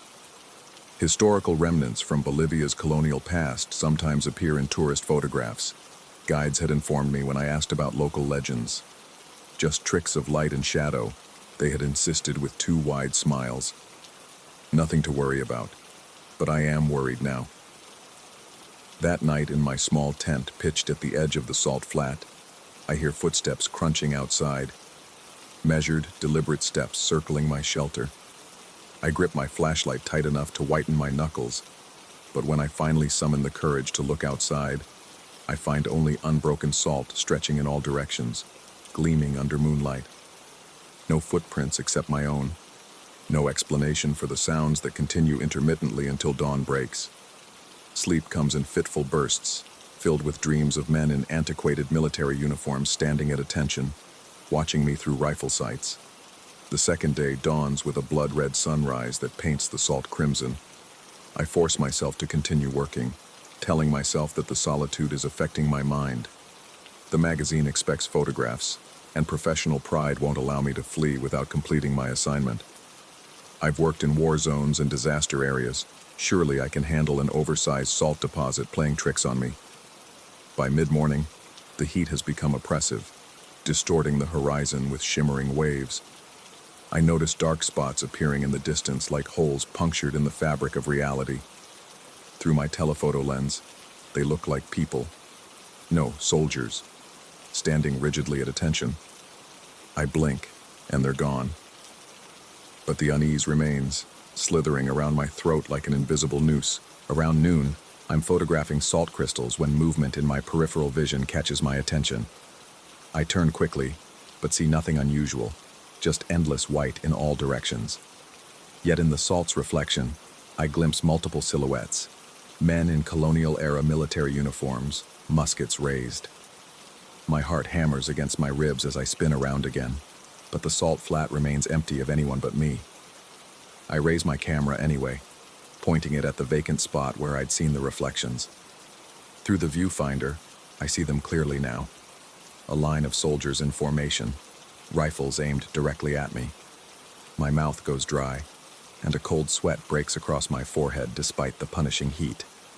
I pull away from the viewfinder, and they vanish. Look through it again, and they reappear. My hands begin to shake as I take photograph after photograph of apparently empty salt flat. Each time I review the images, the soldiers are there, growing closer with each shot. I start walking backward, away from that spot, keeping my eyes fixed on the seemingly empty space. That's when I feel it, something tugging at my jacket. I look down to find a small, perfectly round hole in the fabric, edges smoking slightly. Salt crystals glitter around the singed opening. There's no pain, no blood, but another hole appears as I watch, then another.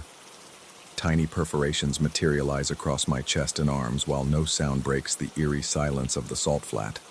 Panic surges through me, my pulse pounding in my ears. I stumble backward, tripping over my own feet and landing hard on the salt crust. My camera falls beside me, and through some instinct I can't explain, I grab it and raise it to my eye. The world inverts through the viewfinder. White becomes black, light becomes shadow. And there I am in the negative image, not lying on the ground but standing tall, dressed in the same colonial uniform as the soldiers. A rifle braced against my shoulder. My finger, not my finger, is curling around the trigger, moving of its own accord. I'm aiming at the line of soldiers who are now dropping to the ground one by one as invisible bullets strike them. I tear the camera away from my face, gasping for breath. The salt flat stretches normal and empty before me, but my jacket now sports dozens of tiny, smoking holes. Fear crawls up my throat like bile as I scramble to my feet, clutching the camera like both salvation and damnation. A theory forms in my mind, impossible, insane, yet the only explanation that fits. Somehow, through some twist of physics or supernatural intervention, what happens in reflection happens in reality, but inversed. The soldiers shoot at my reflection, and holes appear in my actual jacket. And when I look through my camera, the roles reverse. I become the shooter, they become the targets. The realization makes my skin crawl. I'm caught in some horrific cycle of violence playing out across dimensions, across time itself perhaps. My presence has triggered it, but why? What connection do I have to this place, to these colonial soldiers? I remember now the history I'd researched before coming. This vast salt flat was once the site of brutal conflicts during Bolivia's fight for independence. Indigenous peoples massacred by colonial forces. Later, revolutionary armies clashing with loyalists. Blood soaking into salt until the white crust gleamed red. The local guide's nervousness makes sense now. They know what happens here when darkness falls.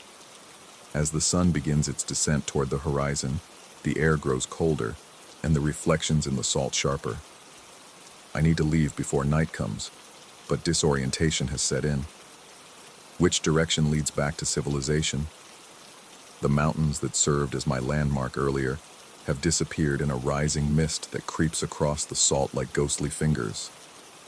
I start walking anyway, picking a direction at random, my boots crunching too loudly in the unnatural silence. The holes in my jacket multiply, though I see nothing, hear nothing that could cause them. Salt crystals cling to the edges of each tiny perforation, glittering like diamonds in the fading light. The skin beneath each hole tingles, but remains unbroken. It's as if the injuries are happening to my reflection, not to me. Yet the damage to my clothing is real enough. I wonder with growing horror what will happen when the invisible bullets find my flesh instead of fabric. Desperation drives me to try something risky. I stop, plant my feet firmly on the salt, and raise my camera again. Through the viewfinder, the negative world shows me holding the rifle, finger tightening on the trigger. With a silent prayer to whatever gods might be listening, I focus on my own finger in the viewfinder and will it to stop, to pull away from the trigger. Pain lances through my hand as if the bones are breaking. I grit my teeth and maintain focus, fighting against whatever force is controlling my negative self. Sweat pours down my face, my vision blurs, but slowly, agonizingly slowly, my finger in the viewfinder moves away from the trigger. The effect is immediate. The invisible assaults on my jacket cease. I've broken the cycle, at least temporarily. Relief floods through me, but it's short-lived. In the viewfinder, the negative soldiers are advancing now, their expressions contorted with rage. They've abandoned their rifles for bayonets, the steel gleaming black in the inverted world. I lower the camera and run, no longer caring about direction, only escape. The salt cracks beneath my pounding feet, and I swear the crust is thinning, threatening to plunge me into whatever lies beneath this vast white desert. My lungs burn with exertion and fear as darkness closes in. Night falls completely, and still I run. The moon rises, casting an ethereal glow across the salt. My shadow stretches before me, elongated and distorted. But it's not alone anymore. Other shadows join it. Tall, military straight shadows that move when I move, stop when I stop. I reach the edge of the salt flat as midnight approaches. collapsing onto rocky ground beyond the white crust. My body is drenched in sweat, muscles trembling from exhaustion. The tiny holes in my jacket have formed a pattern I can now discern, a military insignia from colonial times. Sleep eventually claims me, and I dream of standing at attention in formation, a rifle heavy in my hands, watching a strange man with a camera move across the salt flat. A man wearing my face but not belonging to my time. Morning light reveals that the salt flat appears normal again, peaceful even. But I know better now. I know what hides beneath the surface, what waits in reflections. As I pack my equipment with shaking hands, I check my camera one last time. The last photograph I took shows me in negative, the rifle lowered but still in my hands. Behind me stand rows of soldiers, their faces now clearly visible. Among them I recognize myself. Not my negative image, but another me, watching with hollow eyes. I destroy the camera before leaving, smashing it against rocks until nothing remains but twisted plastic and shattered glass. The magazine won't get their photographs. I'll fabricate a story about equipment failure, pay back the advance if necessary. Some things should not be captured, some cycles not perpetuated. But as I drive away, I feel it. The weight of a rifle in my hands that aren't holding a steering wheel. The pressure of a uniform collar against my throat where there is only a t-shirt. The knowledge that when night falls again, I'll stand at attention with the others, waiting for the next visitor to the salt flat. Because what happens in the salt doesn't stay in the salt. It follows. It always follows. And sometimes when I catch my reflection in windows or mirrors, I see myself dressed in colonial military garb, finger hovering near a trigger, waiting to complete the cycle that began on those white flats where dimensions thin and time folds back on itself like crystallized layers of salt.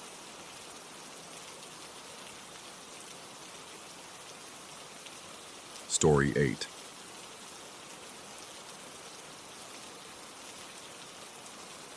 The first time I noticed something wrong with the Westfield Tunnel was when my watch stopped making sense.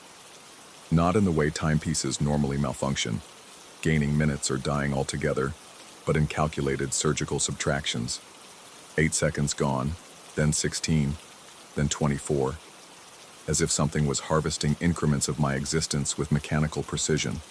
I should have recognized the pattern sooner. I should have taken another route home. But by the time I understood what was happening beneath the city, the tunnel had already marked me as its own. I worked the night shift at the Harmon Psychiatric Hospital, monitoring patients while the city sleeps. The commute home at 4 a.m. is usually peaceful, empty roads, minimal traffic, just me and the oscillating headlights cutting through pre-dawn darkness. The Westfield Tunnel is unavoidable, a half-mile concrete throat connecting the medical district to my neighborhood. I've traversed it hundreds of times without incident, until 3 weeks ago. It began with the temperature drop. September nights in this part of the country rarely dip below 65 degrees, yet the moment my car entered the tunnel that morning, the dashboard thermometer plummeted 20 degrees in seconds. Condensation immediately fogged my windshield. The defroster struggled against the sudden cold as my fingers stiffened around the steering wheel. My breath crystallized before my eyes. I blamed it on faulty sensors. Car components malfunction. That's hardly supernatural. But then came the sound. A high-pitched whistle that started faintly, like distant feedback, before intensifying to a shrill locomotive warning. I checked my mirrors for approaching trains, but the tunnel has never accommodated rail traffic. It's strictly vehicular, 2 lanes each direction, separated by concrete barriers topped with fluorescent lights. The whistle grew louder until it physically hurt, pressure building in my eardrums like rapid altitude change. I accelerated, eager to exit the tunnel and escape the noise. As I passed the midway point, marked by a faded distance sign, the whistle abruptly stopped. The silence that followed felt unnaturally complete, as if the tunnel had swallowed all sound. I glanced at my watch, a habit from anxious years of punch clock jobs, and noticed something impossible. The digital display read 4:27:16 a.m. Just seconds before, it had been 4:27:24 a.m. 8 seconds had vanished. I dismissed it as imagination, or perhaps stress from working overnight with schizophrenic patients. Prolonged exposure to delusions sometimes leaves a residue on the psyche. Dr. Whitman lectures about this phenomena during orientation, how caretakers can develop sympathetic symptoms after extended contact with certain psychiatric conditions. I've witnessed colleagues begin checking under their beds after months working with paranoid patients. The following night brought the same phenomena, only stronger. The temperature dropped further. The whistle became more insistent, and my watch lost 16 seconds, exactly twice the previous amount. By the third night, cracks had begun appearing in the tunnel walls. Not the typical fractures from settling concrete or water damage, but symmetrical patterns resembling frost crystals, spreading across the surfaces like living things. They seemed to pulse with the timing of the phantom whistle, widening slightly with each piercing note, before contracting again in the intervals. I considered taking an alternative route home, but it would add 40 minutes to my commute. Logical reasoning suggested I was experiencing some form of hypnagogic hallucination. The mind's transition between wakefulness and sleep often produces vivid sensory distortions. After 12 hours monitoring patients in various states of psychosis, my brain could easily be manufacturing anomalies. On the fifth night, I saw the train. It wasn't physically present in the conventional sense. Rather, it manifested as a distortion in the air, like heat waves rising from summer asphalt but inverted, cold ripples warping the fluorescent lighting. It moved through the tunnel parallel to my car, occupying space that didn't exist beyond the concrete walls. The shape was unmistakable, a massive locomotive pulling windowless cars, all rendered in transparent layers of reality that shouldn't coexist with our own. My watch lost 40 seconds that night. The progression was clear: 8, 16, 24, 32, 40. Each night, another 8 seconds disappeared from my life. I started researching the tunnel's history. The Westfield was completed in 1977, replacing an older railway underpass that had served the industrial district since 1891. Construction records showed nothing unusual, but newspaper archives told a different story. 3 unexplained disappearances occurred during the tunnel's construction. Workers who entered the partially completed structure and never emerged. Authorities concluded they had abandoned their posts, perhaps fled town for personal reasons. Their belongings remained in their lockers. Their final paychecks were never collected.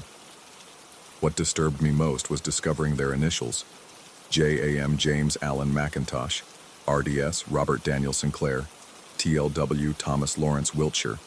My own initials are MHB, Matthew Henry Blackwood. The coincidence seemed negligible until I noticed something on the tunnel's metal service panels. During my 7th night passing through, the whistle had become so intense that I nearly lost control of my vehicle.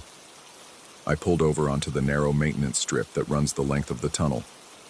Using my phone's flashlight, I inspected one of the stainless steel access panels embedded in the wall. The metal surface, polished to a mirror finish, didn't reflect my face. Instead, it displayed a transit station I didn't recognize, a platform with antiquated benches and yellowed schedule boards. The destination markers flipped continuously, mechanical digits shuffling and reshuffling to spell only 3 letters. MHB over and over, my initials reproduced to create nonsensical words and patterns. MHB, MHB, MHB, MHB, MHB. I reached toward the panel, drawn by some irrational impulse to touch the impossible reflection. The metal felt unnaturally cold, almost burning my fingertips with its frigidity. More disturbing was the vibration, a subtle trembling that synchronized perfectly with my heartbeat. For each pulse of blood through my veins, the panel quivered in response, as if establishing some parasitic connection between us. That night, my watch lost 56 seconds. I began taking measures to protect myself. I placed religious symbols on my dashboard: a crucifix, a hamsa, a small Buddha statue, covering all theological bases. I drove with my windows up and heater blasting, fighting the inexplicable cold. I played loud music to drown out the phantom whistle. None of it helped. By the 15th night, the phenomenon had evolved beyond mere sensory anomalies. The rails, Rails that shouldn't exist in a vehicular tunnel had emerged from the concrete floor, polished steel tracks running alongside the roadway.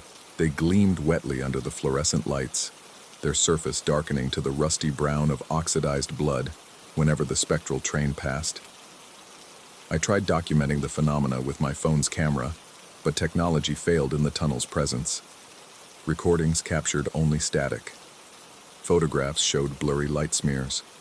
Even my car's electronic systems behaved erratically, dashboard displays flickering between readings, as if unable to settle on which reality to measure. Sleep became impossible. My apartment walls began displaying the same crystalline crack patterns I'd observed in the tunnel. My bathroom mirror occasionally reflected the strange train station with its endless permutations of my initials. I started hearing the locomotive whistle even when miles from the tunnel, faint but unmistakable, filtering through my kitchen vents or television speakers. I requested a transfer to day shifts, hoping to avoid the tunnel at its most active hours. My supervisor denied the request, citing staffing limitations. He suggested I consult the Employee Assistance Program for stress management resources. The irony wasn't lost on me, working in a psychiatric facility while questioning my own grasp on reality. The hospital's medical library provided limited information on temporal anomalies or railway-related hauntings, but I found disturbing correlations in parapsychological journals. Articles described chronovores, theoretical entities that feed on time itself, creating localized distortions in temporal flow. Other sources mentioned threshold spaces, where the membrane between dimensions thins due to specific geographical or architectural features. Most unsettling was the obscure monograph entitled Parasitic Transportation Networks, authored by a civil engineer who later committed himself to an institution. He theorized that certain transportation infrastructures develop sentience over time, absorbing psychic energy from travelers and occasionally developing appetites for more substantial nourishment. The paper specifically mentioned tunnels as prime candidates for this phenomenon due to their liminal nature, spaces that are neither here nor there, transitions between states of being. Last night, I reached my breaking point. As I entered the tunnel, the temperature dropped so severely that ice formed on the interior of my windshield. The whistle screamed at painful decibels. The rails alongside the road glowed with blue-white luminescence, and for the first time, the spectral train slowed as it passed me. I could see inside its transparent cars. They contained figures, human in general outline but wrong in their proportions and movements. Their faces were blurred masses without features, yet somehow I recognized them. The missing workers, other victims collected over decades, all pressed against the ghostly windows, their fingers leaving frost patterns identical to the cracks spreading across the tunnel walls. One figure stood in the final car, more substantial than the others. Unlike its companions, this entity had a face, my face, but aged decades beyond my 32 years. It wore a conductor's uniform from another century, and it smiled as our vehicles passed each other in parallel dimensions. It raised my watch, the exact model on my wrist, and pointed deliberately at the display. My watch had lost exactly 120 seconds by the time I exited the tunnel. Today, I called in sick for the first time in 3 years. I spent hours researching alternative routes home, even considering temporary accommodations on the hospital side of the tunnel. But some compulsion keeps drawing me back to those cold concrete walls and impossible rails. I need to understand what's happening. I need to know why my initials appear on every spectral destination board and what connection exists between myself and the missing workers. Tonight, I'm going back to the tunnel, but not as a passing commuter. I've packed supplies, flashlights, thermal blankets, recording equipment, though I doubt the latter will function properly. I plan to park in the maintenance alcove and wait for the phenomena to manifest fully. I'll observe the spectral train up close. Perhaps I'll even attempt communication with the entities inside. The tunnel is harvesting my time in increasingly larger increments, collecting pieces of my existence for some purpose I don't yet comprehend. Logic suggests avoiding this threat entirely, but something deeper than logic compels my return. Perhaps I've already been claimed. Perhaps part of me already rides those impossible rails, traversing dimensions where my initials spell out infinite destinations. Or perhaps I'm simply losing my mind, a psychiatric caretaker succumbing to the very delusions I monitor in others. Either way, after tonight I'll have answers. I've set multiple alarms on different devices to track any temporal discrepancies. I've written this account as a record of my experiences, should anything happen to me. Not that I expect catastrophe. The tunnel hasn't shown itself to be immediately lethal, just hungry for increments of existence, 8 seconds at a time. The sun is setting now. In a few hours I'll drive to the Westfield Tunnel one final time. I'll step out of my vehicle onto concrete floors that sometimes reveal phantom rails. I'll approach metal panels that reflect impossible transit stations. I'll wait for the cold, the whistle, the spectral train with its cargo of lost souls. And perhaps I'll discover whether the entity wearing my aged face is my future self, trapped in some temporal loop, or something else entirely, something that simply wears familiar features to lure me deeper into its domain. The only certainty is that my watch will lose time. And tonight, I intend to find out where those stolen seconds go.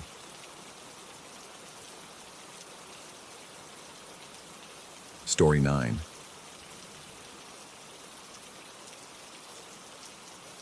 The first time it happened, I was cataloging relics in the university basement. A simple touch against ancient glass, and my world fractured. Now the internal fingerprints throb blue spectral, as if trying to escape. Each Latin rearrangement reveals specific sins the residents haven't yet committed, but will if I hesitate. When I touch the glass, I feel a vibration extending to my joints, and notice identical fingerprint marks appearing on the skin of my hands, from the inside. 3 weeks ago, I was just Dr. Alan Mercer, Associate Professor of Medieval Studies at Blackwood University. My specialty, ancient religious artifacts with alleged supernatural properties. My colleagues viewed such claims with academic skepticism. I shared their position until the Vices Peccatum arrived. The artifact came in an unremarkable wooden crate, part of a collection donated by the estate of Monsignor Friedrich Keller. A simple glass disc, 16 inches in diameter, mounted in a tarnished silver frame engraved with Latin phrases. Initial carbon dating suggested 14th century origins, though the glass itself possessed unusual properties, a clarity impossible for medieval craftsmanship.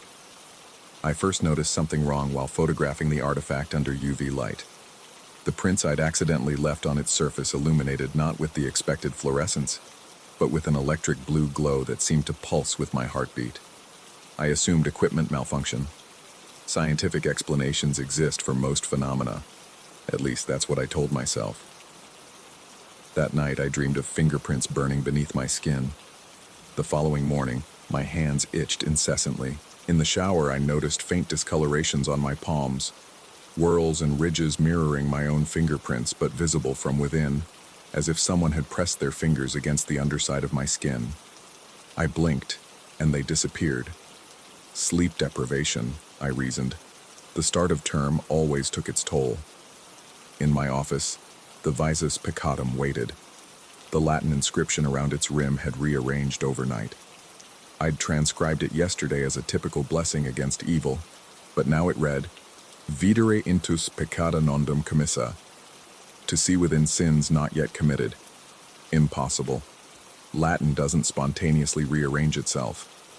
I checked my notes obsessively, comparing photographs. The inscription had definitely changed. I pressed my palm against the cool surface, seeking reassurance in its physical reality. Pain shot through my hand like an electrical current. The glass vibrated against my skin, and beneath the surface, blue fingerprints appeared. Not mine, but perfect matches to the ones now glowing beneath my skin. I yanked my hand away, heart hammering against my ribs, my mouth dried to parchment. Sweat beaded on my forehead despite the office's perpetual chill. Through the glass, distorted by its curve, I saw my colleague, Professor Diana Wells, passing by.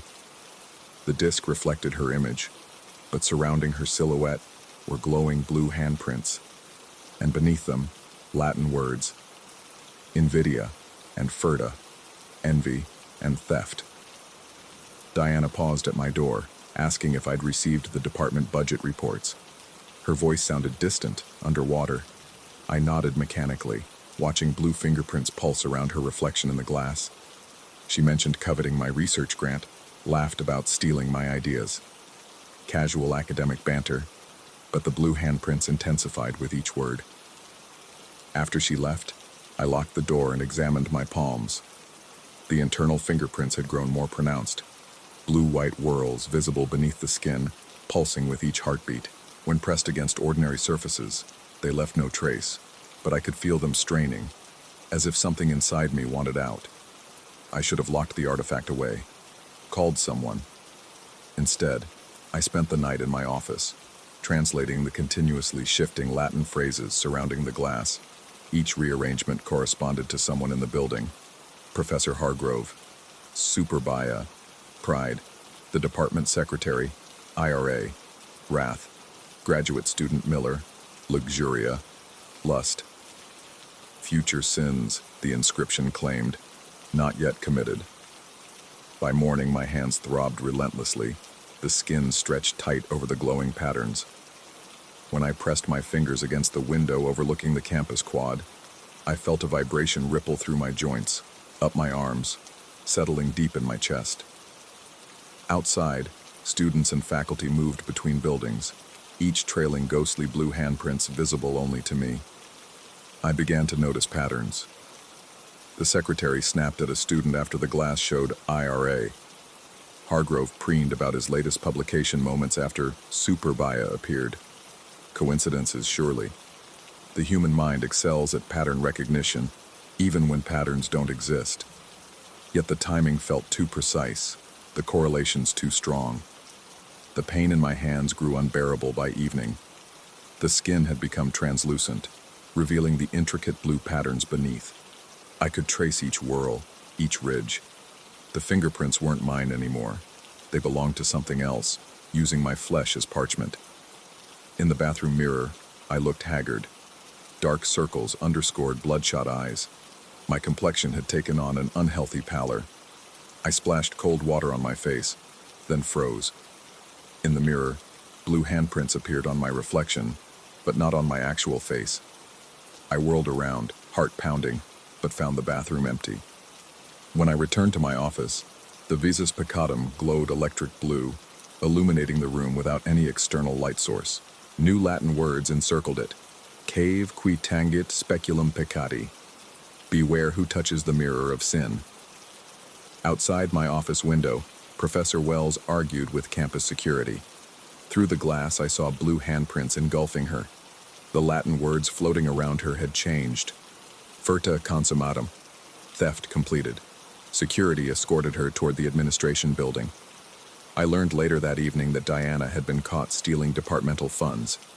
The investigation had apparently been ongoing for months, but evidence suddenly materialized in her university account.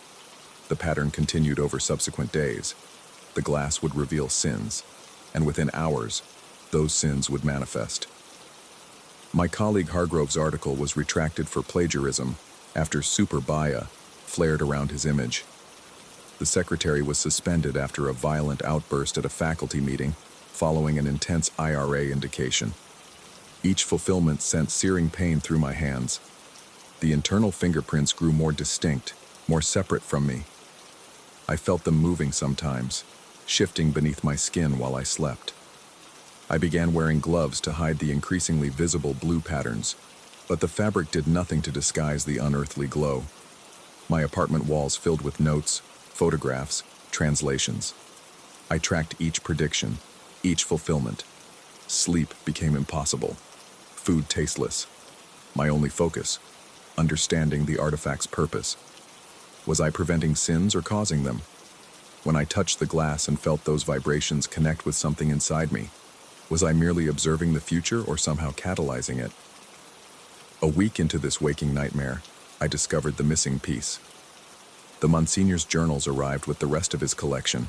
His final entries described the visus peccatum's original purpose. Medieval priests used it to identify future sinners in their congregation, but the glass required a conduit, someone to bear the weight of observation, to carry the marks of judgment.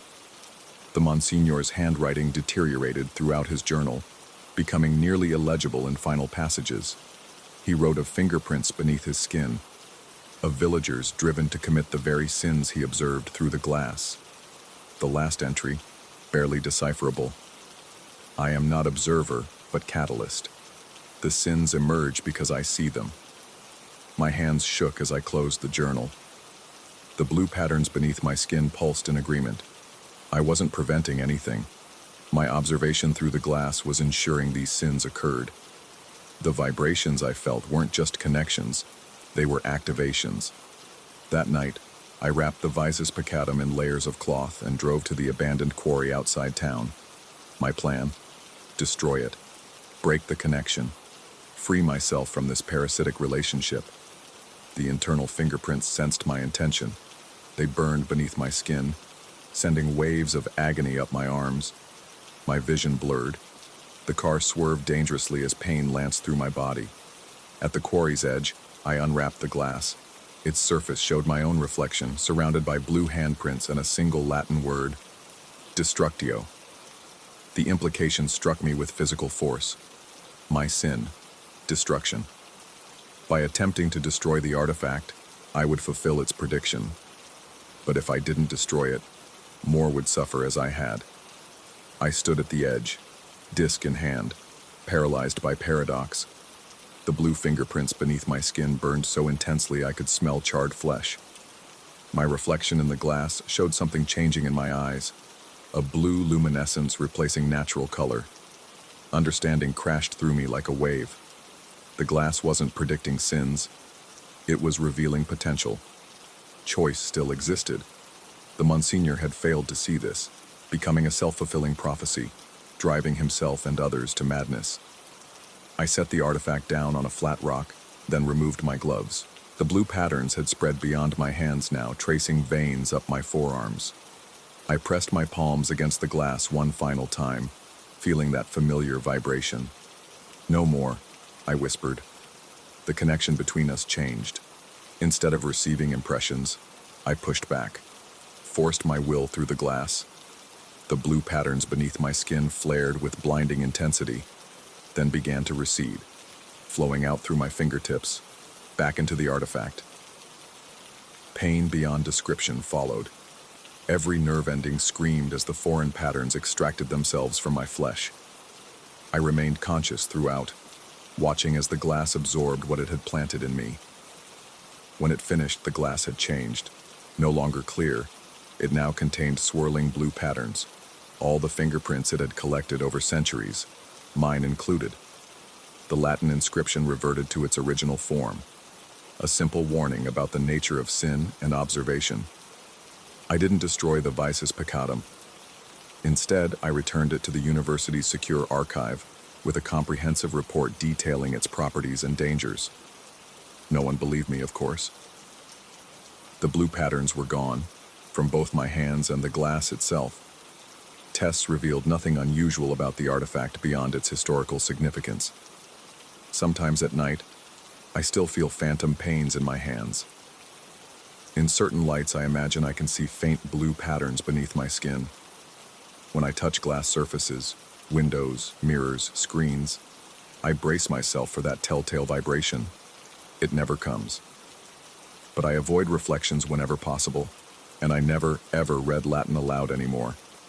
The burden of observation remains with me, even without the physical manifestations. I notice things now, subtle shifts in behavior before actions occur, momentary glimmers in eyes before decisions are made. The patterns exist whether we acknowledge them or not. The fingerprints inside us all, waiting to be revealed. Story 10. The first time I felt it watching me, I was 600 feet below the surface, alone in a drift tunnel that hadn't been mapped since 1964. The air hung thick with dust that never settled, suspended in the weak cone of my headlamp like microscopic observers. My breath condensed in front of me, but dissipated too quickly, as if something unseen was drinking it before it could properly form. The badimento lento of the mine accelerates when my breathing fails. The walls seem to aspirate the oxygen before I can. If I remain motionless, The ground vibrates at a frequency that makes my teeth grind involuntarily. Suddenly, wooden beams creak to the rhythm of a second heart, calibrated to fail when mine stops. My name is Daniel Mercer. 3 weeks ago, I was still teaching geology at a small university in Arizona, my biggest concern being tenure review and the growing distance between me and my wife, Catherine. Now I find myself questioning whether reality has ever been what I believed it to be, or if the Blackwood mine has shown me the truth that's always existed just beyond our perception. The university had awarded me a modest grant to document abandoned mining operations throughout the Southwest, work that would serve both historical preservation and assess environmental impact. Blackwood was my fourth site, a largely forgotten copper and silver operation that had closed in 1972 after a series of structural incidents that the historical record conveniently omitted details about. The locals in the nearby town of Coal Falls spoke about Blackwood in hushed tones, if they spoke of it at all. The diner waitress who'd served me breakfast 3 consecutive mornings finally broke her reticence when I mentioned my destination. She'd asked if I was religious, her eyes never meeting mine, fingers fidgeting with her pen. When I'd shrugged non-committally, she'd placed the check down and suggested I should consider becoming so before entering that place. I'd laughed it off then. The entrance to Blackwood was unremarkable. A rusted gate with faded warning signs, an overgrown access road cutting through pine forest that seemed unnaturally silent. I'd documented dozens of abandoned mines. They all carried the melancholy of human ambition abandoned, but none had filled me with the inexplicable dread that washed over me as I approached the main shaft entrance. The air felt wrong, heavier, resistant to my movement, as if the atmosphere itself objected to my presence.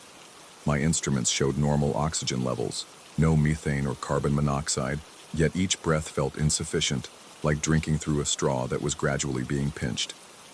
My first day inside Blackwood was uneventful on paper. I mapped the main shaft, photographed structural features, collected mineral samples. Standard procedure. But something about the mine's acoustics disturbed me from the beginning. Sounds didn't echo as they should. My footsteps, the click of my camera, the scratch of my pencil, all seemed to be absorbed rather than reflected. When I called out to test the acoustic properties, my voice didn't return to me. It was as if the mine swallowed it, ingested it. By the third day, I'd ventured deeper than my research required, drawn by an inexplicable compulsion.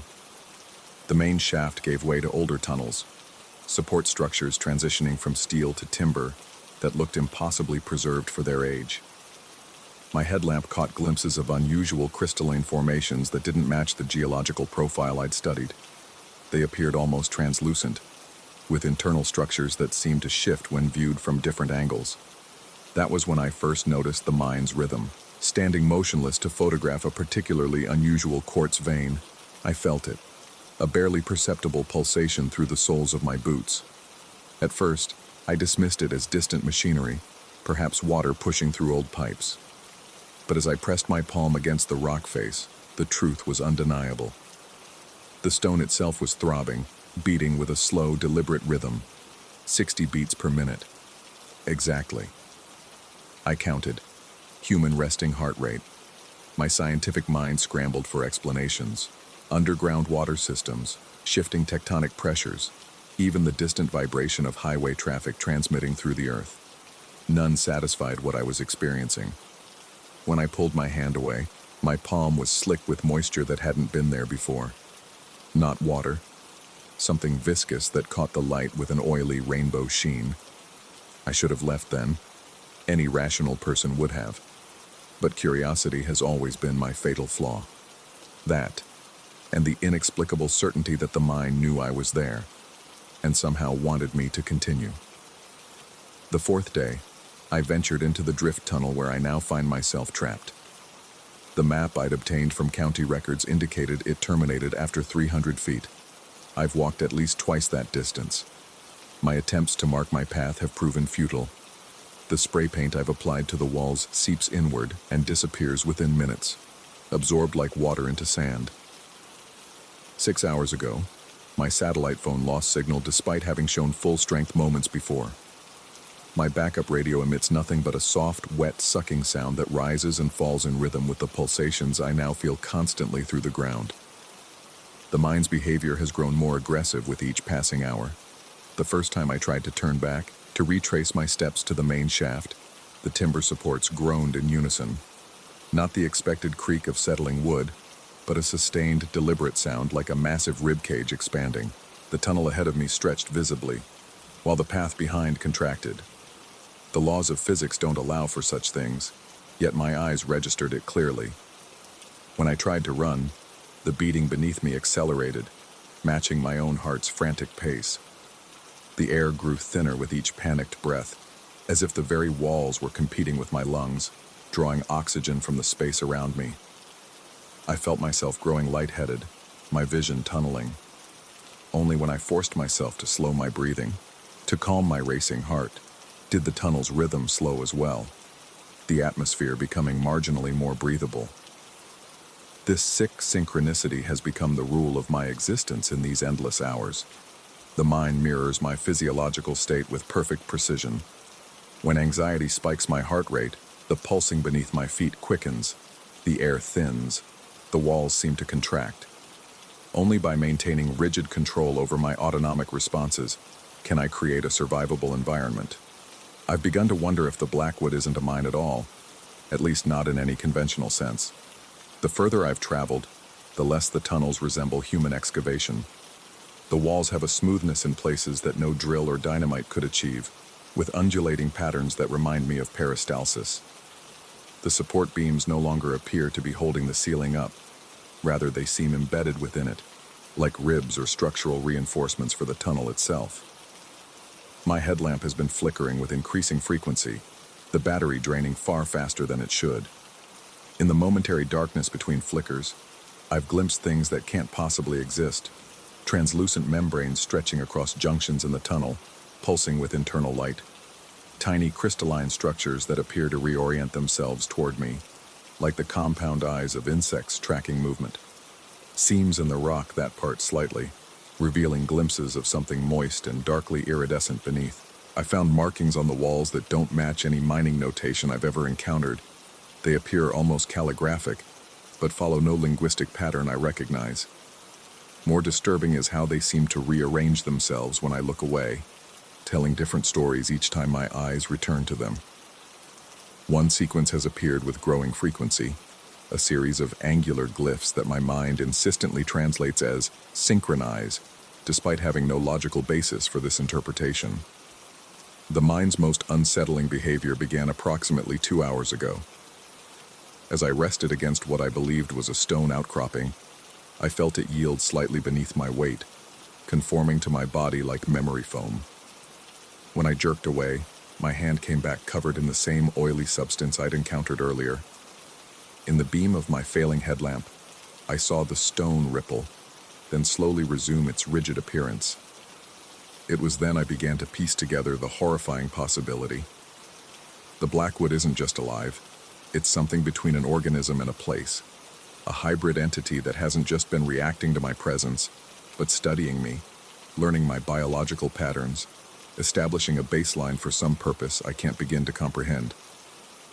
The timber supports now creak in perfect counterpoint to my heartbeat, a second cardiovascular system running parallel to my own. When I hold my breath experimentally, the creaking accelerates, as if compensating for the oxygen I'm not consuming. The mine is not just mirroring me, it's establishing a symbiotic relationship, or perhaps parasitic is more accurate. My options narrow with each passing minute. The tunnel behind me has constricted to the point of impassability. My headlamp now provides only intermittent illumination, though oddly, I'm finding I need it less. My eyes have either adjusted to the darkness, or the more terrifying possibility. The walls themselves have begun emitting a faint bioluminescence that my brain is only now learning to process. I've discovered that if I sync my breathing to the rhythm of the mine's pulsations, the air becomes more breathable, the passage ahead wider. It's a dangerous bargain, surrendering my autonomic control to this entity, but survival necessitates compromise. As I match my inhalations to the expanding creak of the timber ribs, I can move forward with less resistance.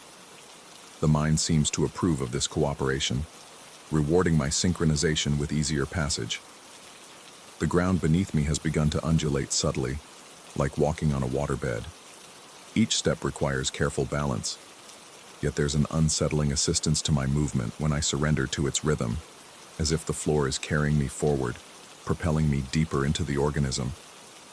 I've abandoned any pretense that I'm still in a human excavation. The tunnel has transformed completely, the walls now openly organic in appearance, with vein-like structures visible beneath a translucent surface. My geologist knowledge has become useless. No rock behaves this way. No mineral formation pulses with its own light or responds to human proximity. My digital watch stopped working hours ago, but I measure time now by the beating beneath my feet.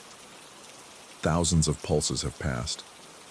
My own heartbeat has synchronized without my conscious effort, my body surrendering to the dominant rhythm of this place. The sensation of being watched has intensified, though not from any single direction. It's omnidirectional, as if the entire environment is a sensory organ, observing me from every angle simultaneously. I've begun to hear what might be voices, not through my ears, but vibrating through the bones of my skull when I press against the walls. They speak no language I recognize, yet somehow convey meaning, invitation, curiosity, hunger. Sometimes I answer aloud, my voice absorbed instantly by the hungering walls. I don't know why I speak to it. Perhaps maintaining the illusion of human interaction keeps me from surrendering completely to the mind's influence. The crystalline formations have grown more complex the deeper I've traveled, arranging themselves in structures that suggest purpose, like circuit boards or neural networks. Touching them produces sensations of heat, cold, pressure, and once, vividly, the memory of my childhood bedroom, so clear I could smell my mother's cooking from downstairs. The intrusion into my memories should terrify me, but I'm beyond conventional fear now. I exist in a state of perpetual awe and dread, balanced on the knife edge between scientific curiosity and primordial terror. My most recent discovery has undermined what little remained of my rational understanding. In a chamber that opened suddenly to my left, a space that pulsed with its own inner light, I found remnants of previous explorers. Not skeletal remains or decomposing bodies as one might expect. Instead, I found personal effects suspended in crystalline growths. A watch from perhaps the 1950s, its hands permanently fixed at 317, a leather wallet containing identification for a mining inspector who, according to the documentation inside, disappeared in 1963, a modern smartphone with a cracked screen that impossibly still glows with internal power, despite being partially absorbed into the crystalline matrix. These artifacts weren't deposited or discarded. They're displayed, preserved like specimens in a collection. Or perhaps more accurately, like memories externalized, physical anchors for the consciousness of those who came before me. Because that's the conclusion I can no longer avoid. The others never left. They're here still, their awareness distributed throughout this impossible living mind, their perceptions melded with its ancient intelligence. In quiet moments, when I synchronize my breathing perfectly with the mind's pulsations, I can almost sense them, fragmented human thoughts drifting through the crystalline network, memories and identities preserved but transformed. I sit now in a small alcove, where the pulsations are quieter, writing these observations in my increasingly damp field journal. The pen leaves glistening trails that seem to absorb light. I'm not certain the words will remain on the page long enough for anyone to find them, should this journal ever make its way back to the surface without me. The mind has stopped trying to frighten me. Perhaps it realizes I've moved beyond fear into acceptance. The timber supports no longer creak ominously. They expand and contract with a gentle rhythm that I find almost comforting, like sitting against someone's chest as they breathe. The ground's vibrations have settled into a pattern that no longer rattles my teeth but instead hums pleasantly through my body. I know what the blackwood wants now. It's been perfectly clear, if I'm honest with myself. It doesn't wish to harm me. It wants to incorporate me, to add my consciousness to its collection, my memories to its crystalline archive. The others before me aren't dead. They're transformed. Their awareness expanded beyond individual limitation, integrated into something vaster and more intricate than human perception was designed to comprehend. Is that so terrible? My life above ground held little enough to anchor me. Catherine had already begun the subtle process of separating her life from mine, taking evening classes, making new friends who never included me in their gatherings. My research had stalled in academic mediocrity. What am I protecting by resisting what the Blackwood offers? And yet some stubborn human instinct rebels against surrender. Some primitive part of me insists on individual continuation, on maintaining the boundary between self and other, even when offered communion with something so vast and ancient. The batimento lento of the mind slows further as I contemplate joining it willingly. The walls around me soften visibly, becoming more permeable, inviting. The air grows richer with oxygen, as if the mind is demonstrating its generosity, its capacity for symbiosis rather than merely parasitism. I have a choice, I realize, not between escape and capture. I suspect that option dissolved the moment I entered this drift, but between resistance and acceptance. The mind calibrates itself to me, its secondary heart synchronized with my primary one, ready to assume the function when mine inevitably falters. There are worse fates than becoming part of something larger than oneself. Worse eternities than joining one's consciousness with an entity that has watched the slow movement of continents, that has memories older than humanity itself. The timber supports creak gently, expanding with a deep inhalation. I match my breath to it, feeling the boundaries of my perception soften. The crystalline formations around me glow brighter, reaching toward me with molecular yearning. I reach back. The Blackwood breathes in. I breathe out. We synchronize.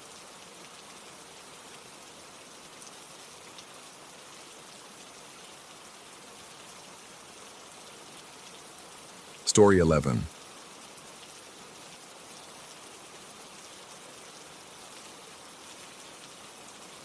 The first envelope arrived on a Tuesday, sleek, metallic, unnaturally cold to the touch. No return address, just my name printed in a font I couldn't quite place, somewhere between formal and funerary. I should have thrown it away. Instead, I opened it, and that's when I first heard the sound. A high-pitched reverberation that seemed to emanate not from the envelope itself, but from inside my skull, like feedback from a microphone placed too close to a speaker, but impossibly contained within the boundaries of my own head. I dropped the envelope, but the sound persisted for exactly 17 seconds. I know because I counted, desperate for any semblance of control as my vision blurred and the room tilted on its axis. When the noise finally stopped, I found myself on my knees, a thin trickle of something warm running from my left ear. The envelope lay open on the hardwood floor, and beside it, a single sheet of music paper. Blank. No notes, no clefs. Nothing but empty staves staring back at me. My name is Daniel Mercer. I'm a music theory professor at Eastlake University, or at least I was until 3 weeks ago when the envelopes began arriving. What follows is my attempt to document what's happening to me, because I'm no longer certain I can trust my own perception of reality. If someone finds this, perhaps they can make sense of it. Perhaps they can stop whatever's coming next. I've always lived alone. After my divorce 5 years ago, I embraced solitude, finding comfort in the predictable rhythms of an unshared life. My modest 2-bedroom house sits at the end of a quiet street, surrounded by maple trees that are older than the neighborhood itself. I've never minded the isolation, until now when I find myself jumping at every creak of the floorboards, every whisper of wind through the eaves. The second envelope arrived 2 days after the first. Same metallic sheen, same impossible coldness, as though it had been stored in a freezer, but somehow retained its rigid form. This time, I was prepared. I wore noise-canceling headphones, but they offered no protection. The moment I broke the seal, that piercing tone punctured through the padding, drilling into my auditory cortex with such violence that I collapsed. 17 seconds again. I timed it on my watch through the fog of vertigo and nausea. The sheet music inside was no longer blank. A single line of notation ran across the page, a melody I didn't recognize but somehow knew. My fingers itched to play it, despite the fact that I own no instruments. I've always been a theorist, not a performer. The notes seemed to shimmer and shift when I wasn't looking directly at them, rearranging themselves into what almost looked like words, then numbers, then back to notes before I could focus. That night, I dreamed of playing that melody on a piano made of ice, each key cutting into my fingertips, drawing blood that froze instantly on the crystalline surface. I woke to find the sheet music had moved from my desk to my bedside table. When I picked it up, the notes had changed, more complex now, with accidentals and tempo changes that seemed mathematically designed to create dissonance. And something else. When I held the page to the light, I could see faint lines beneath the staves, like an address being written in invisible ink. An address written in something rusty brown that flaked when I ran my finger over it. By the third envelope, I'd begun to notice changes in my environment. The temperature in my house dropped precipitously, regardless of how high I set the thermostat. My breath fogged in front of me as I moved from room to room, checking windows and doors that were always locked, but somehow felt less secure with each passing hour. The mirror in my bathroom began to accumulate a layer of frost at its edges, creeping inward day by day. I called in sick to work. My department chair sounded concerned but distant, as though speaking from the bottom of a well. I realized I hadn't had a real conversation with anyone in days. My phone showed no recent calls except to the university, no texts, no emails from friends wondering about my absence. Had I always been this isolated, or was something systematically cutting me off from the world? The third envelope contained a sheet of music more complex than the previous two. A full orchestral arrangement, movements demarcated by time signatures that made no mathematical sense. 13/8, 7/11, fractions that couldn't possibly be used to keep time. The notes crowded the page, some overlapping, some bleeding into one another. Literally bleeding. The ink was wet to the touch and left rusty smudges on my fingertips that wouldn't wash away. That night, the sheet music moved again, this time to the kitchen counter. In the morning, I found it partially unfolded, the notes now arranged in a pattern that looked disturbingly like a map of my neighborhood, with my house at the center. The staves curved and intersected to form streets. The notes clustered where buildings should be. And there, at the edge of the paper, a new marking. An arrow pointing to a location I couldn't immediately identify. I found myself driving there without conscious decision, following directions that seemed embedded in my mind rather than on any physical map. The arrow led to an abandoned post office on the outskirts of town, a relic from when this area had been its own municipality before being absorbed by the expanding city. The building stood derelict, windows boarded, parking lot cracked and sprouting weeds. Yet the metal sign above the door gleamed as though freshly polished, incongruously pristine. I didn't go inside. Some last vestige of self-preservation kept me in my car, hands gripping the steering wheel so tightly my knuckles turned white. Something moved behind one of the boarded windows, just a shadow, a shifting of darkness, but I felt seen, studied, measured. I drove home with my heart hammering against my ribs, checking the rearview mirror every few seconds, convinced I was being followed. The fourth envelope was waiting on my doorstep when I returned, though no mail carrier had been scheduled for delivery. I considered leaving it there, unopened, but as I stood contemplating, that high-pitched tone began to emanate from inside it, penetrating the sealed metal, penetrating the closed door, penetrating my skull. 17 seconds of auditory torture that left me gasping on my hands and knees. I tore open the envelope. The sheet music inside was different. The staves formed concentric circles rather than horizontal lines. The notes placed along these curves like coordinates on some arcane astronomical chart. As I stared, trying to make sense of the composition, the notes began to move, rotating slowly around a central point like a music box mechanism.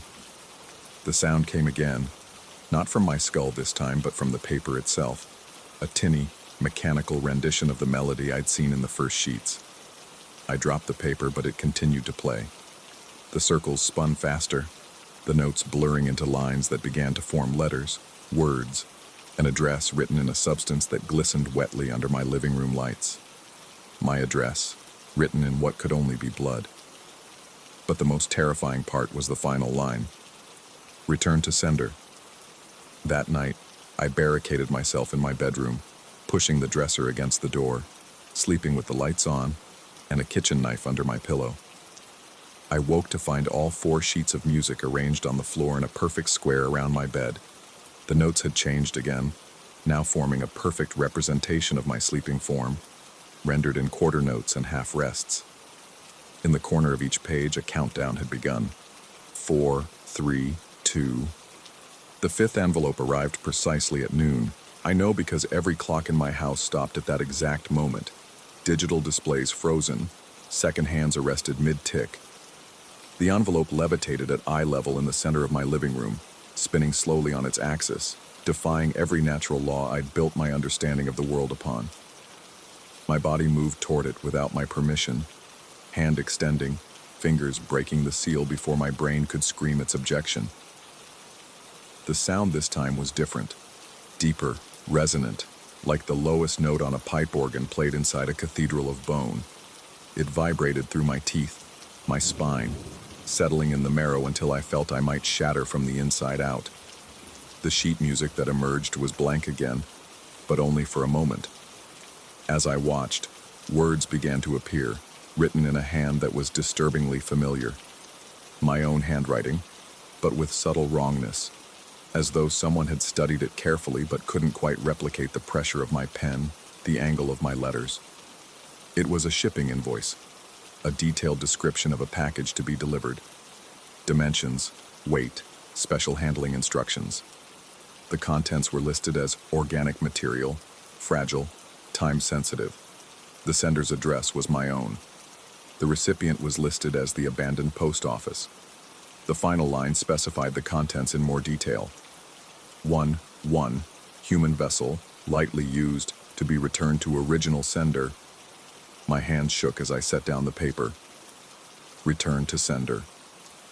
Original sender.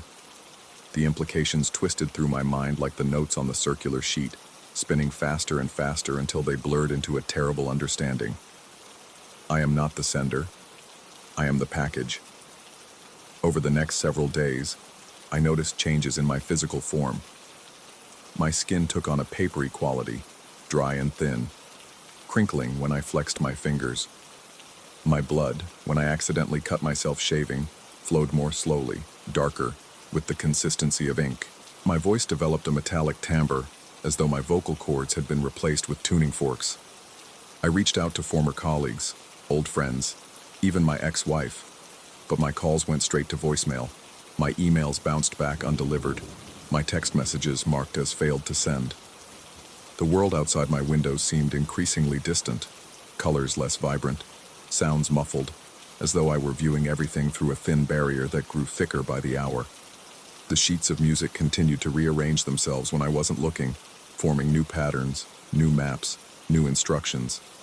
They began to appear in places I hadn't put them, folded into the pages of books I was reading, tucked into the pockets of jackets I hadn't worn in months, floating in the bathwater when I tried to soak away the perpetual chill that had settled in my bones.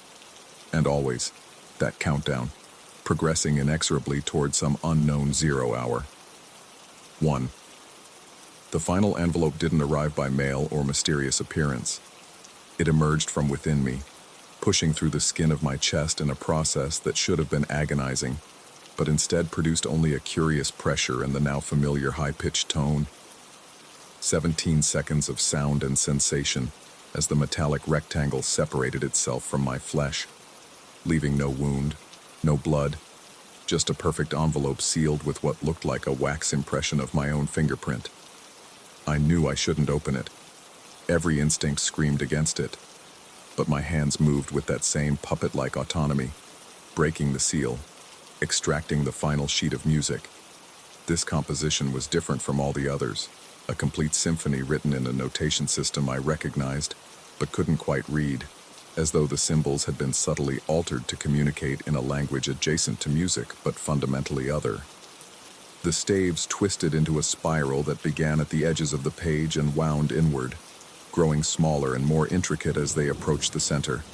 At the very heart of the spiral, a single note pulsed with its own inner light, expanding and contracting like a breathing thing. As I stared, transfixed, the note detached itself from the page, hovering in the air before me, growing larger, opening like an eye, like a mouth, like a doorway. Through this opening, I glimpsed the abandoned post office, but from the inside, rows of empty sorting tables, defunct machines draped in shadows, and at the far end, a single service window illuminated by light that seemed to originate from nowhere and everywhere. Behind the counter stood a figure in what might have been a postal uniform, though it shifted and changed as I tried to focus on it, sometimes appearing as a collection of sharp angles and metallic surfaces, sometimes as a silhouette filled with swirling musical notations. Its face, if it had one, was obscured by darkness, but I could feel its attention fixed on me with terrible intensity. It raised what might have been an arm, gesturing me forward, through the note, through the door between here and there. The gesture carried with it an irresistible compulsion, not mind control, but something more fundamental, as though the figure were simply reminding my atoms of their original arrangement, their intended configuration. I understood then. I wasn't being delivered. I was being recalled. I write these final words sitting at my desk, watching the doorway that hovers before me, listening to the symphony that plays from all 5 sheets of music simultaneously, a composition that seems designed to reorganize reality itself. The figure waits patiently on the other side, neither threatening nor benevolent, simply expectant. I've checked every window and door in my house. They no longer open to the outside world, but to blank walls, as though the house itself has become an envelope around me, sealing me in, preparing me for transit. The countdown has reached 0. The melody has reached its coda. The paperwork has been processed, the postage paid in coin I don't remember spending. I know now that I've always been a message, temporarily housed in human form, sent out into the world for reasons I cannot fathom.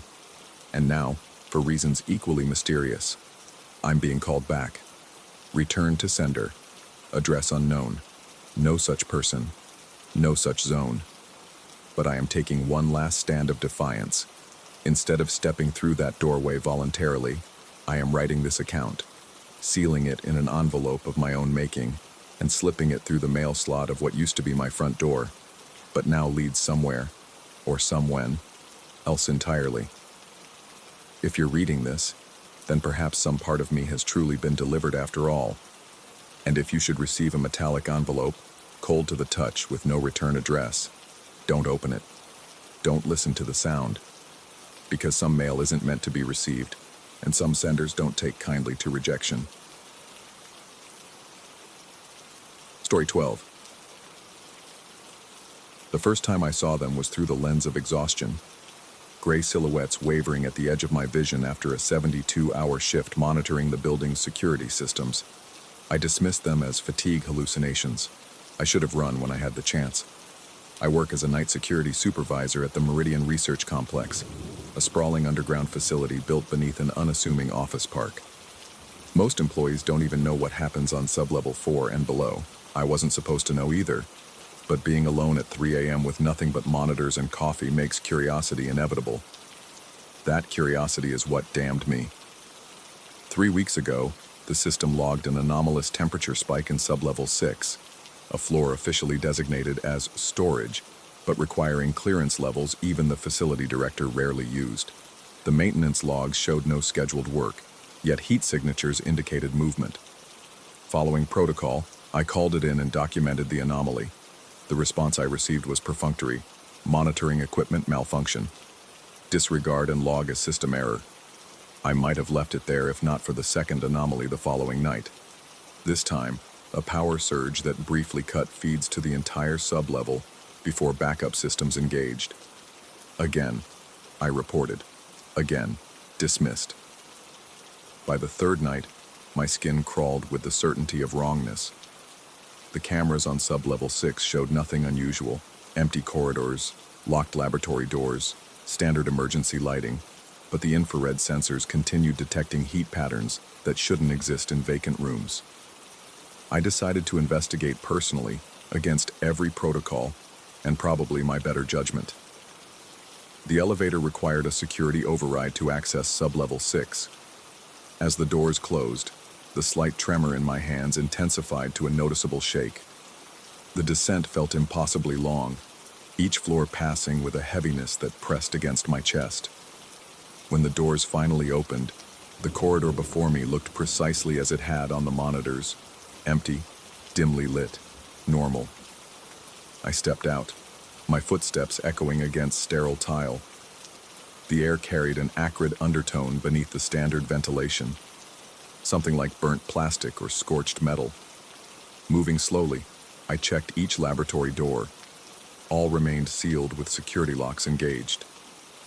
At junction C7, where the main corridor split toward the eastern wing, I noticed it. A faint smudge on the floor, gray against the white tile. Kneeling, I found the substance had a strange, almost crystalline quality. It crumbled between my fingers, leaving a residue that sparkled under my flashlight beam. The maintenance closet nearby contained standard equipment, including a small handheld spectrometer used for identifying chemical spills. The reading came back inconclusive. Sample composition unknown. I collected a specimen in a sample bag from the emergency kit, pocketing it for later analysis. That's when I heard it. A soft, rhythmic tapping from somewhere down the eastern corridor. Tap, tap, tap. Like careful footsteps, or fingers drumming against glass. Following the sound led me to laboratory E12. Unlike the others, its security panel showed green. Unlocked. The tapping intensified as I approached, growing urgent, almost frantic. My heart hammered against my ribs, throat constricting as I reached for the door. The handle felt warm beneath my palm. Inside, the laboratory appeared ordinary. Workstations, equipment, the standard layout. Yet something felt fundamentally wrong. The air seemed thicker, distorting the room's dimensions in my peripheral vision. The tapping had stopped, replaced by oppressive silence. I moved through the space, checking computers, all powered down, examining equipment, all standard issue. Nothing explained the anomalous readings, until I saw the observation window. Most laboratories in the facility feature reinforced glass partitions separating workstations from testing areas. Laboratory E12's window looked out on what should have been a simple containment chamber. Instead, I faced a corridor I'd never seen before. Rough-hewn stone walls glowing with embedded embers, stretching endlessly into darkness. I stumbled backward, convinced I was hallucinating. The window couldn't possibly show a stone corridor. The building plans indicated only standard testing chambers beyond this wall. I blinked hard, expecting the illusion to dissolve. It remained.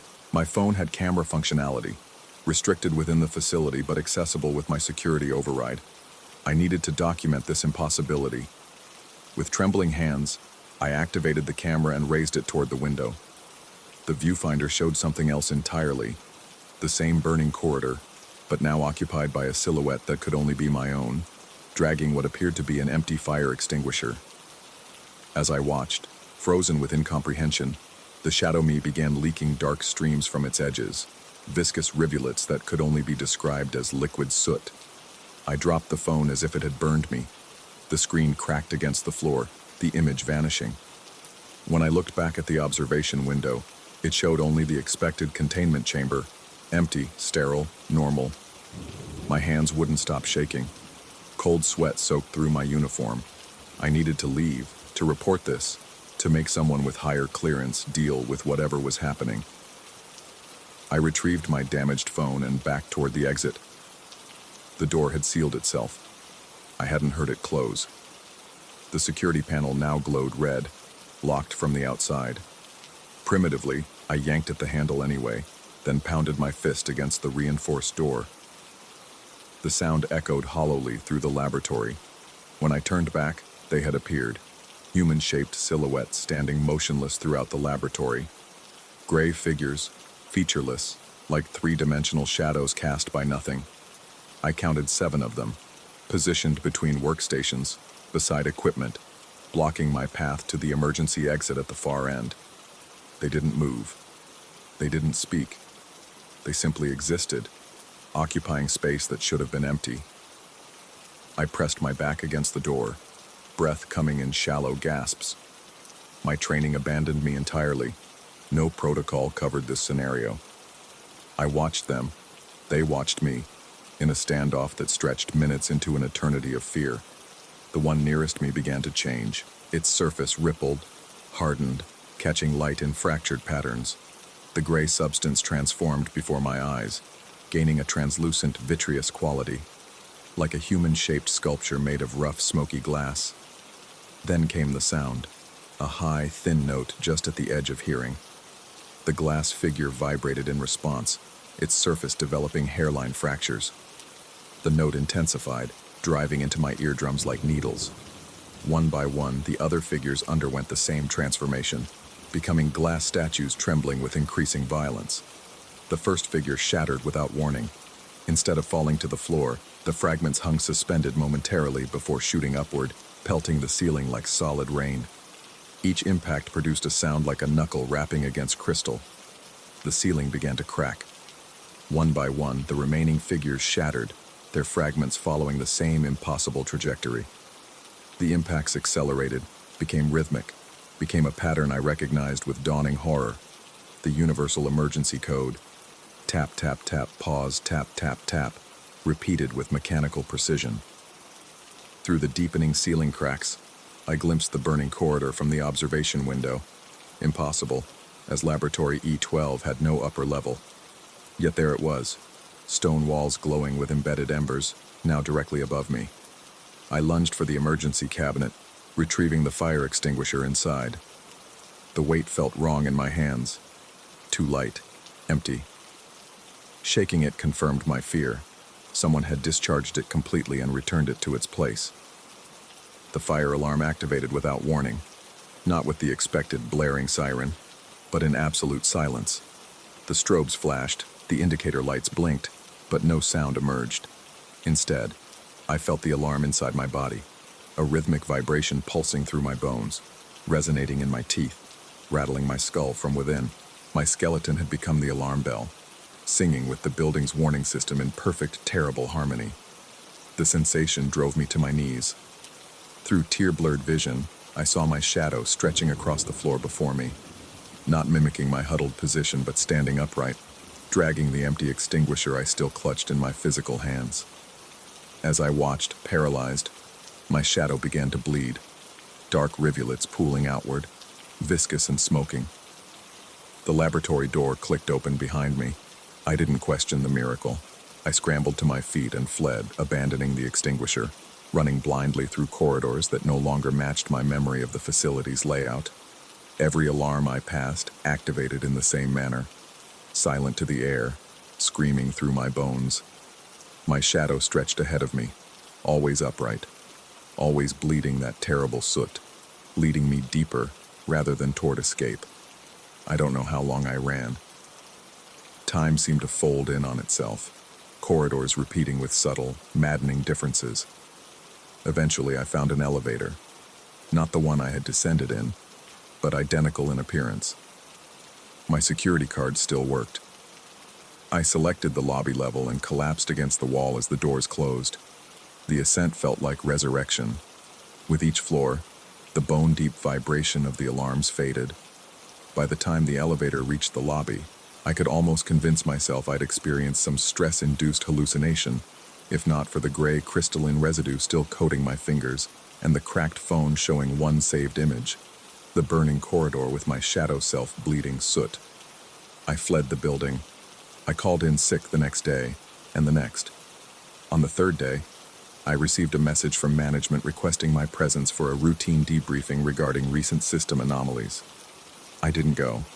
Instead, I sent them the image from my phone with a single question. What is on sub-level 6? Their response came within minutes. No record of your presence on sub-level 6 exists. Please report to occupational health for evaluation. That night, I noticed the first gray figure in my apartment, standing motionless in the corner of my bedroom, watching me with its featureless face. By morning, it had vanished, They come more frequently now. Each day they appear earlier, stay longer, grow more numerous. Each night, I feel the vibration of silent alarms in my bones.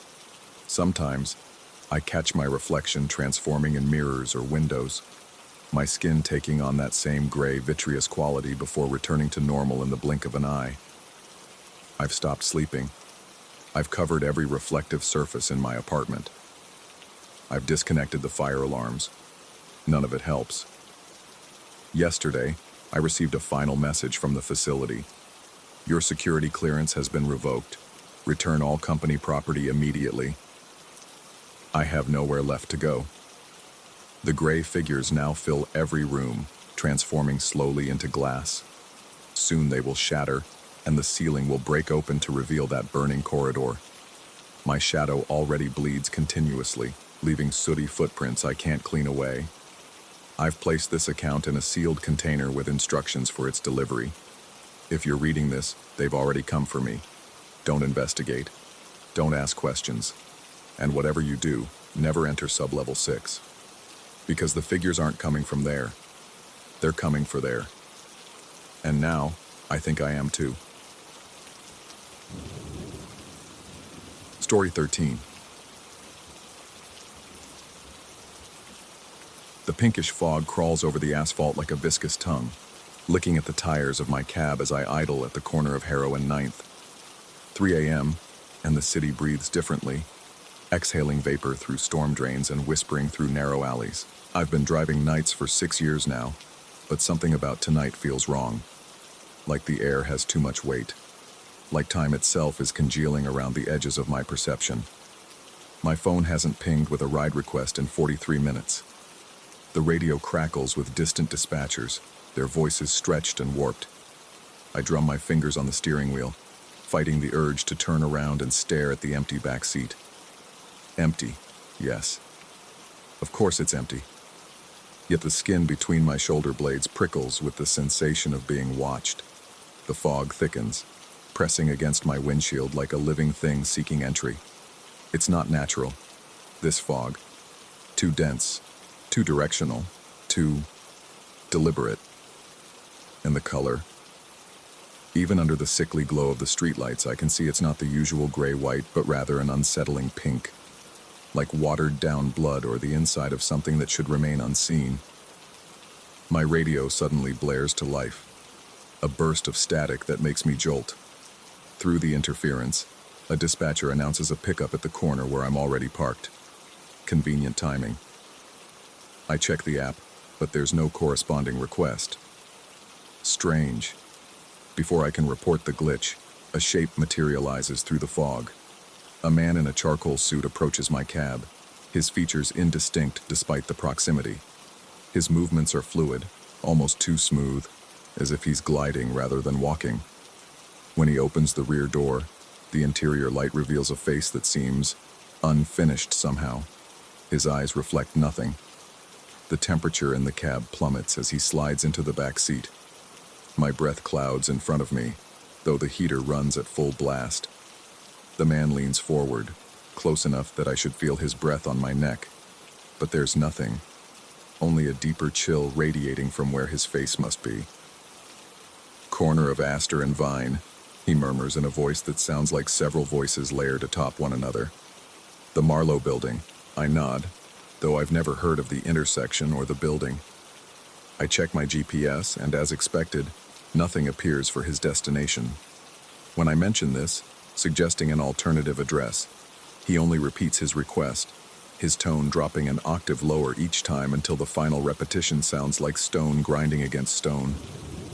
My hands shake as I pull away from the curb.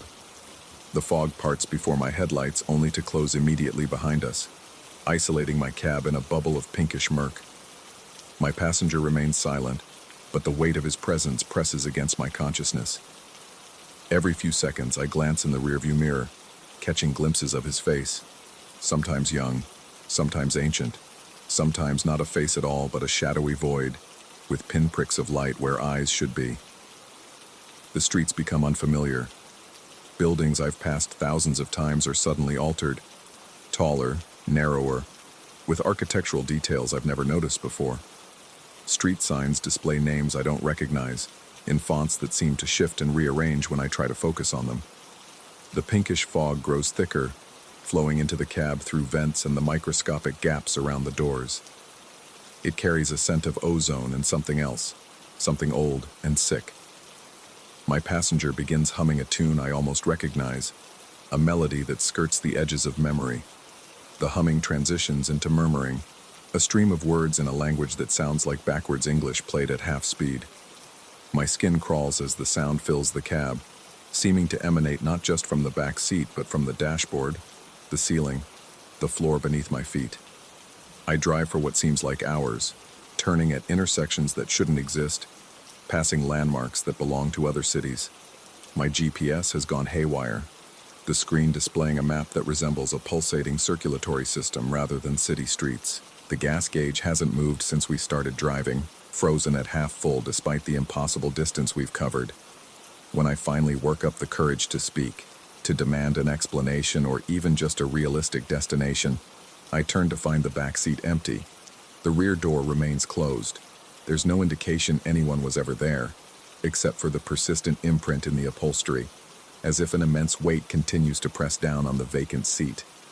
My heart hammers against my ribs as I pull over, tires screeching on unfamiliar pavement. The streetlights above flicker in sequence, a domino effect of failing electricity that leaves me in near darkness. Only the pinkish fog provides illumination now, glowing with its own internal energy as it presses against the windows like curious fingers. I squeeze my eyes shut, count to 10, and open them again, hoping to reset whatever nightmare I've stumbled into. The fog remains, but now I notice something else. The glove compartment is ajar, a soft light spilling from within. I've never installed a light in there. With trembling fingers, I reach out and pull it fully open. Inside, instead of my vehicle registration and insurance papers, I find a stack of ride receipts printed on vintage carbon paper. The top one bears tomorrow's date. The next, a date 3 years from now. As I rifle through them, the dates leap forward in increasingly larger increments. 5 years, 12 years, 27 years, half a century. Each receipt shows different pickup and drop-off locations I don't recognize, with fare amounts that make no logical sense. Some astronomical, others fractions of a penny. Each is signed with my name, but the handwriting evolves from receipt to receipt, from my familiar scrawl to increasingly erratic signatures, ending with a final receipt dated 2187, signed in a script so alien I cannot fathom how it could be produced by a human hand. A cold sweat breaks out across my forehead and down my back. I fling the receipts away, but they hang suspended in the air for a moment before gently floating back into the glove compartment in perfect order. The compartment closes itself with a soft click. My phone rings, the screen displaying unknown caller, with a number that's just an endless scrolling series of digits. I decline the call, but it immediately rings again and again. On the fourth ring, I answer, holding the phone away from my ear. Nothing comes through but the sound of tires on wet pavement and the distant echo of my own breathing, except I'm not breathing in that rhythm. When I end the call, the radio turns itself on, cycling through stations too quickly to catch more than fragments of sound. Expected to arrive by. Witnesses report unusual atmospheric time dilation effects consistent with. Driver last seen at the intersection of. I slam my palm against the power button, plunging the cab into silence. My own ragged breathing sounds obscenely loud in the quiet. Through the windshield, I can make out a street sign through the fog. Astor and Vine. Directly ahead looms a building I've never seen before. Art Deco in style, impossibly tall, with the name Marlowe spelled out in corroded brass letters above the entrance. The building shouldn't exist. This intersection shouldn't exist. Yet here they are, solid and real before me. I grip the steering wheel so tightly my knuckles turn white, trying to ground myself in something tangible.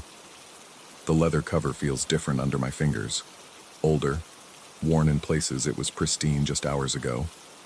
Glancing down, I notice other changes to the cab's interior. Analog gauges where digital displays should be, different upholstery, a cigarette lighter and ashtray in the console. My reflection in the rearview mirror catches my attention, and a strangled sound escapes my throat. My face looks wrong, older in some places, younger in others, as if different parts are experiencing time at different rates.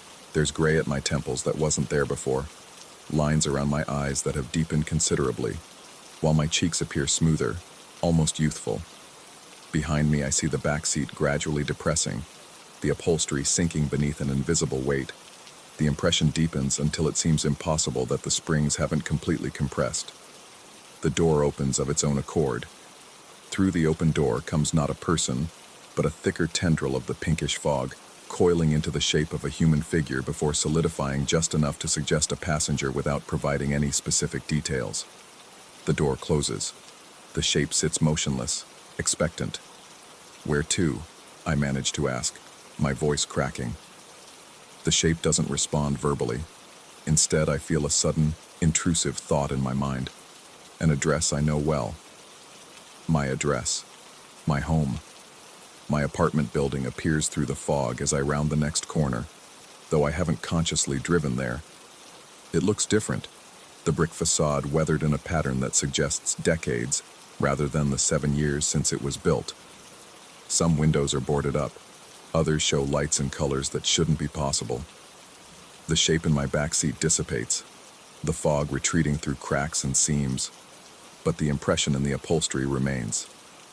As it leaves, I feel a pressure behind my eyes, a splitting headache that brings tears streaming down my face. When I wipe them away, I notice they're not clear but tinged pink, the same unnatural shade as the fog. I sit paralyzed in my cab, staring up at what should be my home but now seems as alien and threatening as a prison. Another passenger approaches, an elderly woman in clothing that hasn't been fashionable since the 1940s. She enters without asking, settling into the back seat with a sigh that carries the scent of mothballs and something medicinal.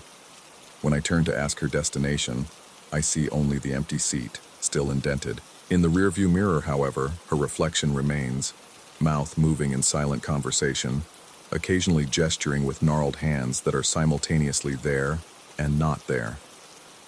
My cell phone buzzes with a new ride request. The passenger's name is my own. The pickup location is listed as now, and the destination as then.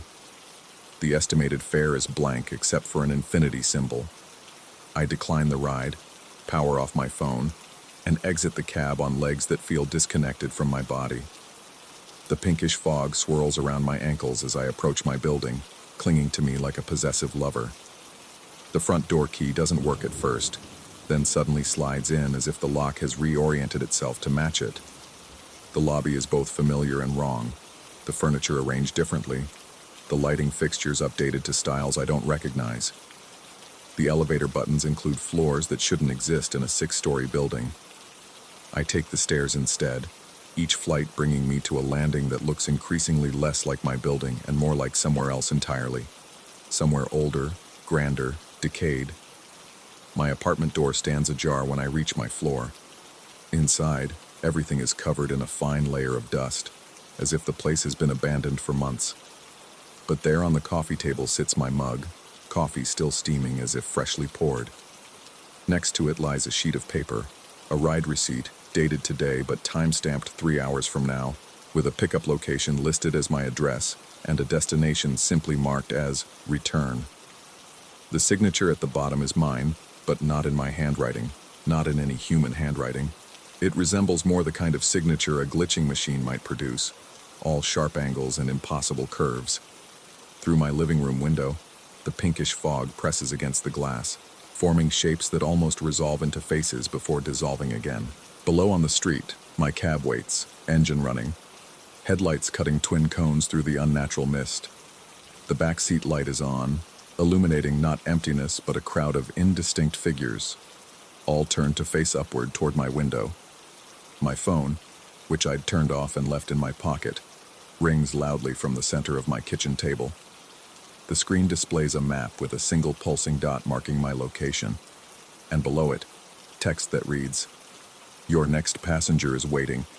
Estimated pickup time. Always." I back away from the table, from the window, from the open door to the hallway where the pinkish fog now creeps along the baseboards. There's nowhere to retreat that isn't already touched by whatever impossible phenomenon has enveloped me. The walls of my apartment seem to breathe, expanding and contracting in rhythm with the pulsing notification on my phone. From outside comes the sound of a car horn, my car horn, playing a sequence of notes that forms that almost familiar melody the first passenger was humming. It repeats, growing louder each time, though the physical distance between me and the cab hasn't changed. The realization washes over me in a wave of icy certainty. I am both the driver and the passenger, always have been. I'm giving rides to fragments of myself scattered across time, collecting them, returning them. The fog isn't following me. It's emanating from me, bleeding from a wound in reality centered on my existence. As this understanding settles into me, the fog begins to recede, pulling back from my apartment, from the streets, coalescing into the shape of my cab below. The indentations in the back seat rise to smoothness. The receipts in the glove compartment will be waiting, one more added to their number. I take a deep breath, straighten my jacket, and head for the door. My next fare is waiting, and I already know the destination, though it won't appear on any GPS. It's somewhere between now and then, between here and elsewhere, between who I was and who I'm becoming. The pinkish fog parts before me as I step outside, recognizing its source. I am both its creator and its captive, driving an endless circuit through the twisted streets of a city that exists in multiple times at once. And as I slide behind the wheel once more, I check the rearview mirror and see my own face reflected back, distorted, aged, multiplied, sitting expectantly in the back seat, ready for the ride to begin again.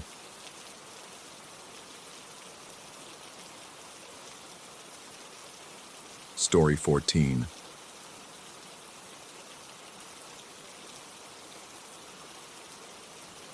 The glow of my monitor was the only light in my apartment at 3 a.m., casting harsh shadows across the walls like digital ghosts. That's when the notification sound broke the silence. Another message from Luke. My stomach tightened as I clicked on it, knowing exactly what I'd find.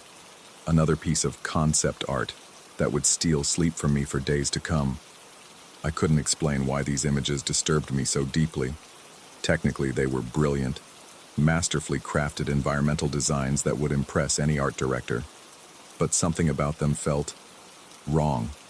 Like looking at a perfect copy of a human face where the proportions are subtly, imperceptibly distorted.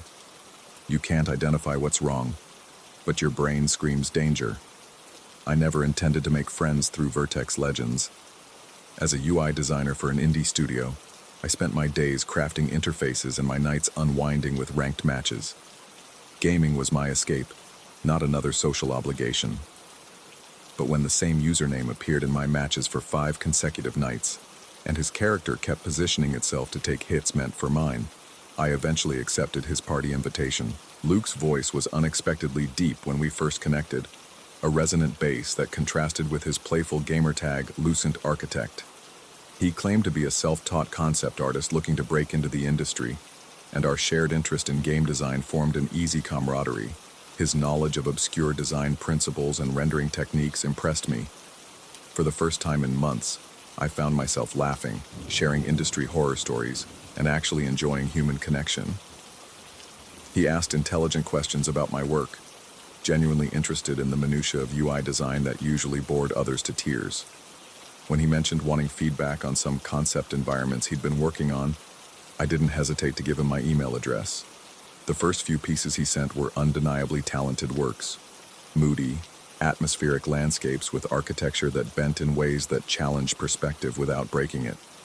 I gave detailed feedback, which he received with gratitude bordering on reverence.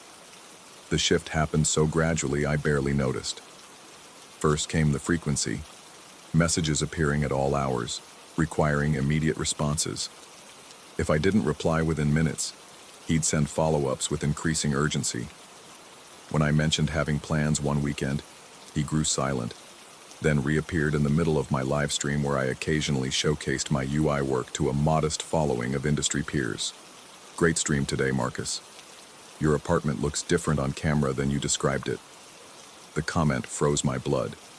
I had never told him my real name, never mentioned streaming, and certainly never described my apartment. When I questioned him later, he dismissed it casually, saying I must have mentioned these things during a late-night gaming session. Exhaustion convinced me he was probably right. Then came the art. No longer just environmental concepts, but scenes that seemed strangely familiar. A desk arrangement disturbingly similar to my own. A window view with the peculiar pattern of streetlights visible from my apartment.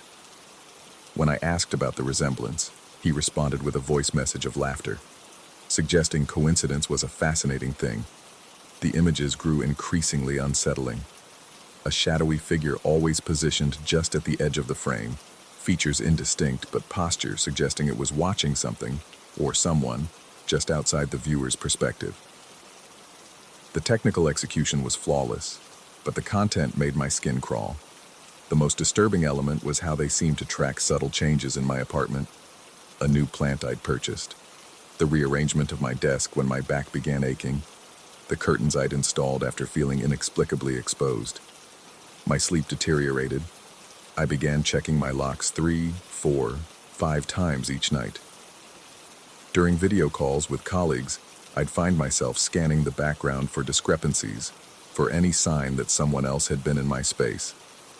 I installed a security camera, which captured nothing but occasionally disconnected for minutes at a time before resuming with everything exactly as it had been. After a particularly disturbing image arrived, an interior space with walls covered in photographs of what appeared to be me entering my building, getting coffee, working at my desk through my window. I stopped responding altogether. I blocked his accounts, changed my email, and even moved my streaming schedule. 3 days of silence followed, 3 days of jumping at shadows and sleeping with a baseball bat beside my bed. On the 4th day, I received an envelope in my physical mailbox. No return address, no postmark. Inside was a USB drive containing a single image file titled, "See You Soon, Peng." A hyper-detailed rendering of me, asleep in my bed, from an impossible angle, as if someone were hovering directly above me. My hands shook violently as I examined the file's metadata. The creation date was time-stamped 4 years ago. 4 years before I'd ever met Luke. 4 years before he claimed to have started teaching himself digital art. The walls of my apartment seemed to constrict around me, the air growing thick and resistant in my lungs. I remembered Luke mentioning he'd been working on a special project for years, something that would change how people experienced designed spaces. I'd assumed it was game-related bravado. In desperation, I began researching everything I could find about Luke. His online presence was minimal, accounts created only months before we met, with no history beyond that. I ran reverse image searches on his profile pictures, finding nothing. It was as if Luke hadn't existed until he appeared in my game matches. That night I couldn't stay in my apartment. The walls felt like they were watching me. I packed a bag and checked into a hotel 20 miles away, paying cash, using no identification. I didn't tell anyone where I was going. Alone in the sterile room, I finally felt I could breathe again, until I opened my laptop and found a new email waiting for me. The sender was unfamiliar, but the subject line froze my blood. "Your new space looks uncomfortable, Marcus." Attached was a concept rendering of the exact hotel room I was sitting in, down to the position of my bag on the bed, the way I'd draped my jacket over the chair. The creation date in the metadata, 5 years ago. My heartbeat thundered in my ears as I slammed the laptop shut. Sweat beaded across my forehead despite the room's aggressive air conditioning. I pulled the curtains tight, wedged a chair under the door handle, and sat with my back against the wall, eyes fixed on the entrance. Around 3 a.m., my phone lit up with a text from a number I didn't recognize. "Do you understand yet? Time isn't what you think it is. Neither is space. Neither is identity." I turned off my phone, but the hotel room's television flickered to life on its own, static filling the screen before resolving into an image. A detailed rendering of what appeared to be me, sitting exactly as I was, back against the wall, terrified expression perfectly captured. But this wasn't video. It was an artistic rendering, Luke's unmistakable style. The image slowly zoomed out, revealing I was sitting in a room that was actually a small portion of a much larger design, what appeared to be a sprawling architectural blueprint. As the perspective continued expanding, I realized with growing horror that the blueprint contained hundreds of rooms, each with a different version of me, in different locations, different positions, different stages of realization. Some looked decades older, some were merely sketches, some were so detailed they seemed more real than my own hands gripping the edge of the bed. Text began scrolling across the bottom of the screen. Reality is a rendering, Marcus. Consciousness is a design choice. I've been architecting you for longer than you've existed. My vision blurred as panic seized my chest. This wasn't possible. This couldn't be real. The laws of physics, of time, of reality itself couldn't allow for this. Yet the evidence was literally surrounding me, impossible to deny. You're wondering if you're hallucinating. You're not. You're wondering if I'm human. That's the wrong question. I lurched to my feet, desperate to escape the room, the images, the impossible knowledge being thrust upon me. But as I reached for the door, the TV screen changed again, showing me doing exactly that, from an angle behind me that couldn't exist in the room's configuration. I whirled around. The room was empty. The screen changed again, showing a series of images. Me as a child, me in college, me at my first job. Moments I recognized from my life, but rendered in Luke's distinctive style, all with metadata dating them before those events had occurred. Before, in some cases, I had even been born. My reality was unraveling. Either I was having a complete psychological breakdown, or something was fundamentally wrong with the nature of existence itself. I need a new perspective for the next rendering. You've been an excellent study, but I've captured everything I need from this angle. The message on the screen changed to a set of coordinates and a time. Tomorrow, noon. Meet me there, Marcus. See the studio where you were designed, where all of this was conceptualized before it was implemented. My mind rebelled against the implication that I was somehow not real, or at least not real in the way I had always understood reality. That my entire existence was some kind of artistic creation, designed and rendered by something calling itself Luke. I spent the remainder of the night huddled in the bathtub, as far from the TV as possible, trying to rationalize what was happening. Sleep was impossible, my body rigid with fear, eyes burning from refusing to close them. When dawn finally broke, I checked out of the hotel and drove aimlessly, eventually finding myself navigating toward the coordinates from the message. Rational thought told me to run in the opposite direction, but a deeper compulsion pulled me forward.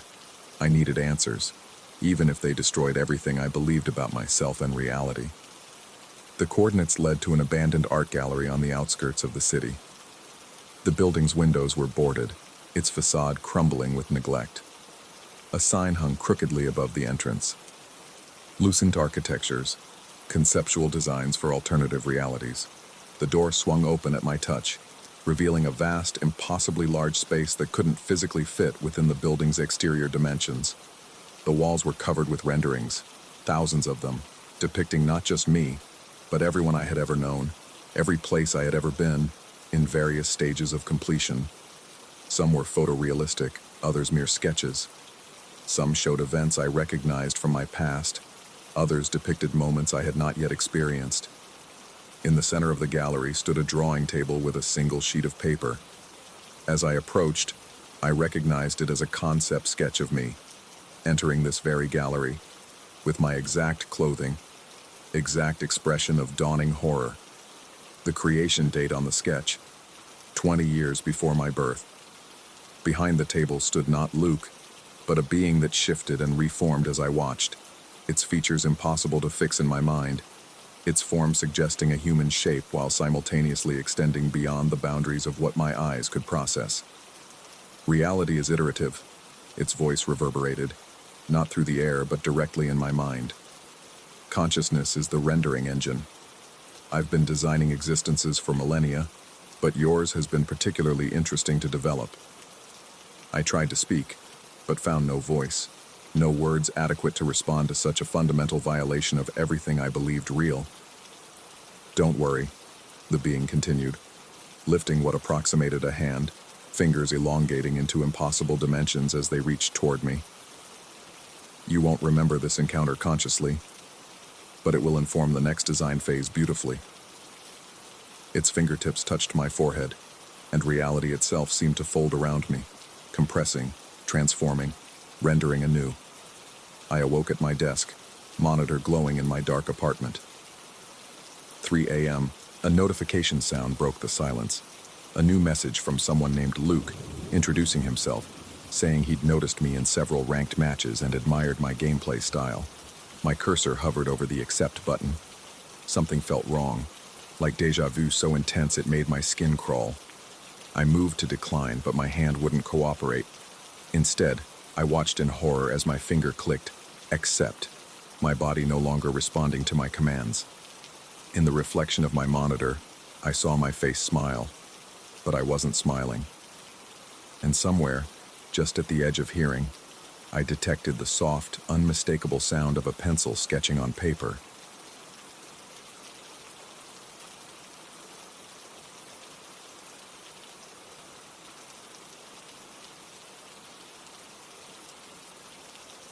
Story 14.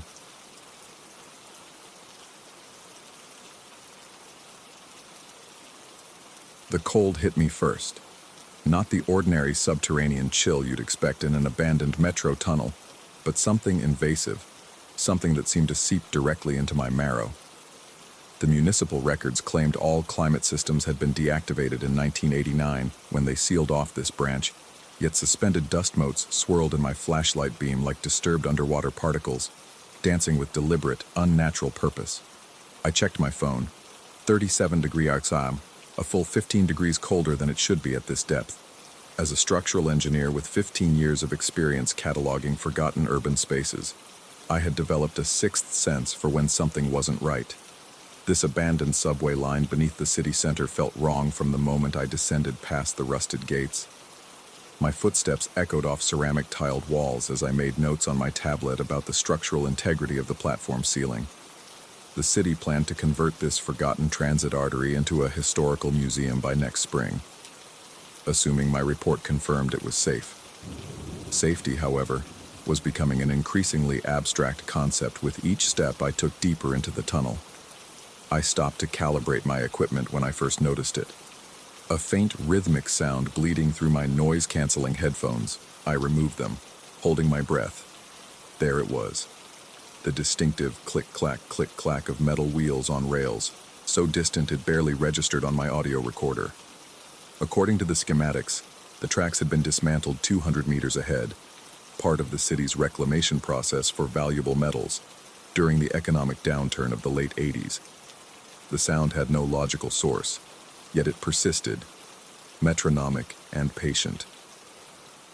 Just water dripping on metal, I muttered to myself, my voice sounding hollow in the vacant tunnel. The human mind's talent for pattern recognition could turn random noise into something familiar. Yet when I checked my decibel meter, it showed rhythmic spikes on the display, perfectly timed with each phantom click-clack. I forced myself to continue forward, sweeping my high-powered flashlight across crumbling concrete and exposed rebar. My assignment was straightforward.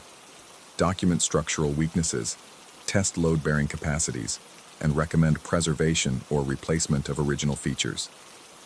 Nothing in my contract mentioned investigating acoustic anomalies or addressing the crawling sensation now traveling up my spine. When I reached the section where the tracks should have ended, my light fell upon something impossible. Fresh brake marks scored the rusted rails, twin lines of bright metal that glinted under my flashlight. They extended parallel to the ancient oxidation, culminating at a point where the ballast had been removed and the tunnel descended into impenetrable darkness. I crouched to examine them, running my fingers along the smooth metal. The polished surface felt warm to the touch, defying the frigid air around me. I consulted the demolition records on my tablet. This section had been definitively documented as dismantled in October 1989. The foreman's notes specifically mentioned removing 17 tons of steel rail from this very stretch. My fingertips disagreed, tracing very real, very present tracks that shouldn't exist. The click-clack sound intensified, no longer requiring instruments to detect.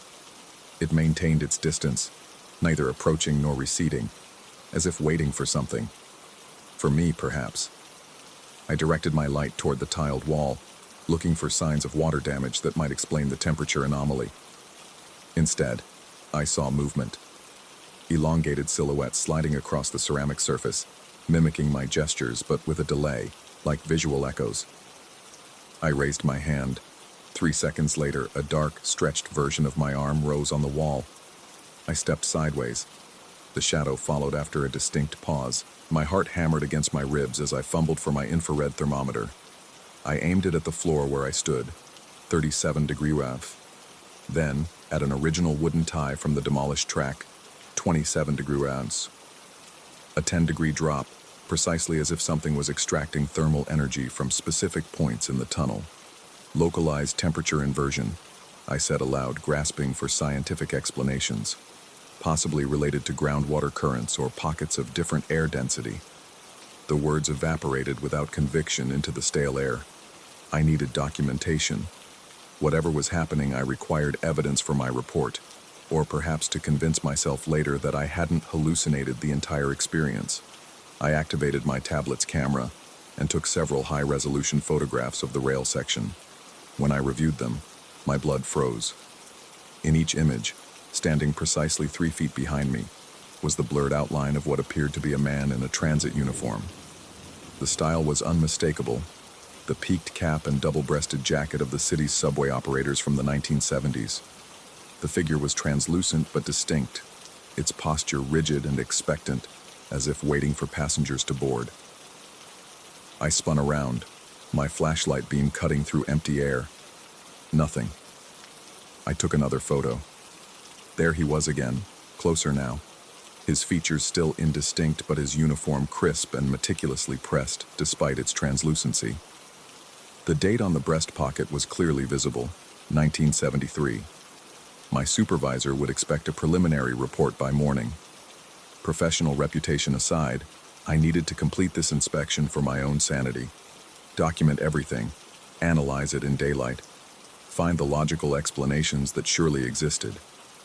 Gas leaks could cause hallucinations. Specific frequencies could trigger temporal lobe disturbances. There were rational explanations for irrational experiences. I forced myself deeper into the tunnel, following the impossible tracks. My instruments recorded increasingly aberrant data: electromagnetic spikes, radio frequency interference, and temperature fluctuations that defied thermodynamic laws. With each step onto an original wooden tie, the ambient temperature plummeted exactly 10 degrees, returning to normal when I stepped away. The click-clack grew louder now, its rhythm accelerating slightly, like a train picking up speed after leaving a station. Each sound corresponded with a pulse of cold air against my face. Despite the chill, sweat soaked through my thermal shirt, running in icy rivulets down my back. When I reached the point where the maintenance tunnel branched off from the main track, I noticed something my initial review of the blueprints hadn't revealed. An emergency control panel, its casing corroded but intact, was mounted on the wall. According to the schematics, this panel should have been removed during decommissioning. I pried it open with my multi-tool, revealing switches still labeled in faded type: main power, emergency lights, track signals, and communication. On impulse, I flipped the emergency light switch.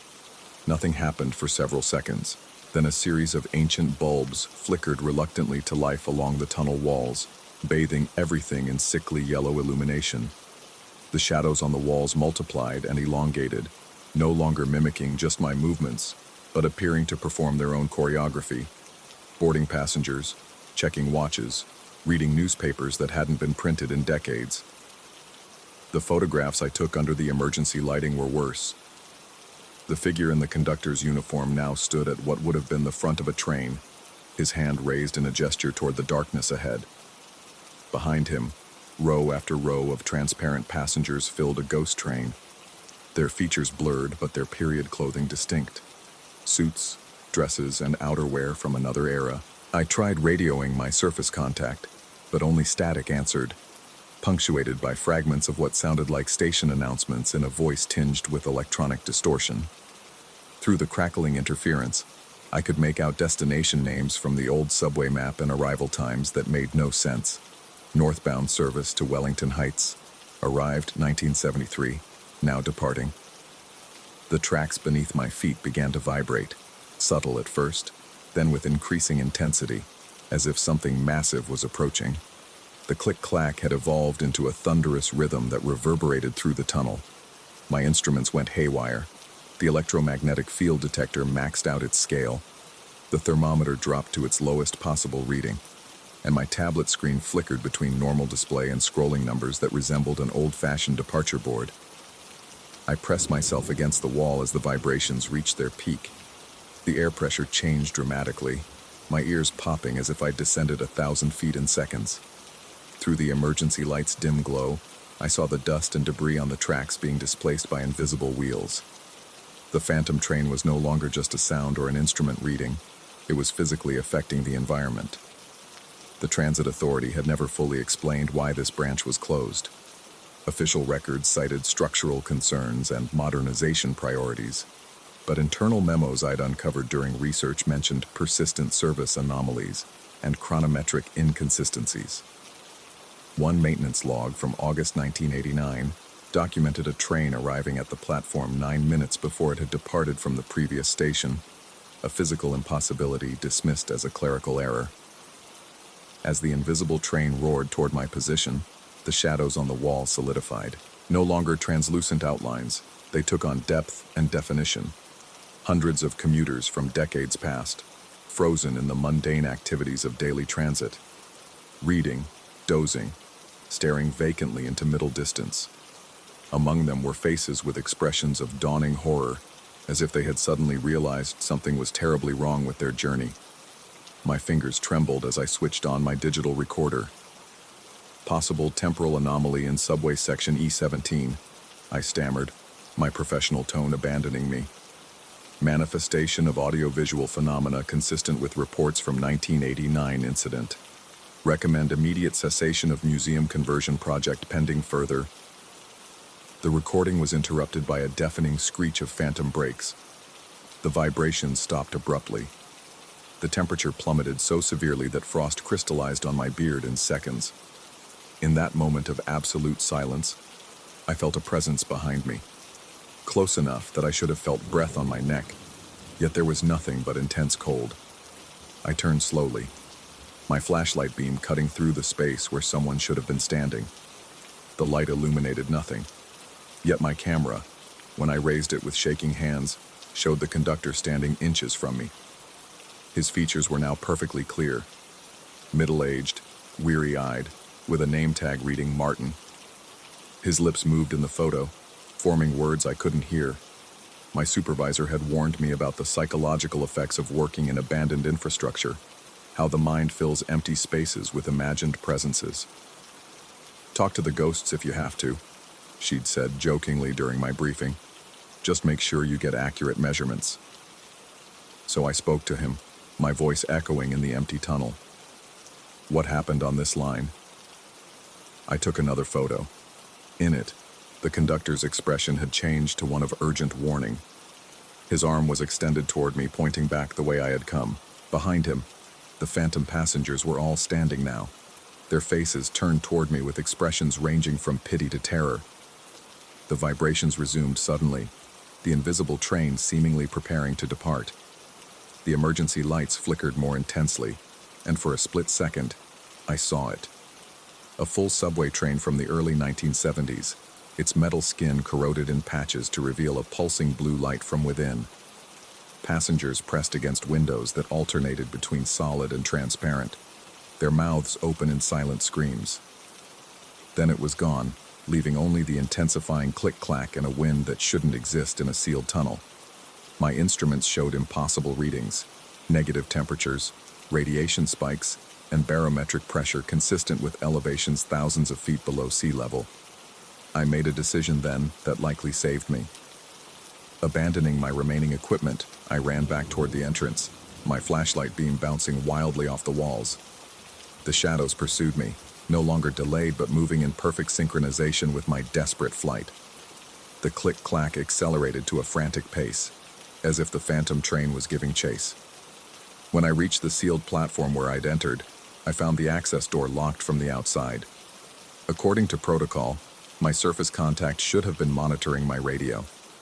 The silence from above suggested something had gone wrong with communication. As I pounded on the metal door, my flashlight caught something etched into the ceramic tiles beside it, a message scratched by hand into the glaze. Line loops, not abandoned, suspended. Below it was a date. October 17th, 1989, the day before official decommissioning. I slammed my shoulder against the door with renewed panic as the tunnel behind me filled with blue light and the deafening approach of metal wheels on rails that shouldn't exist. The door gave way suddenly, sending me sprawling onto the platform above.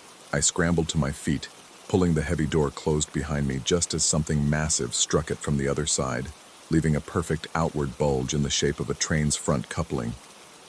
My report, submitted the following morning, recommended permanent sealing of the tunnel system and cancellation of the museum project.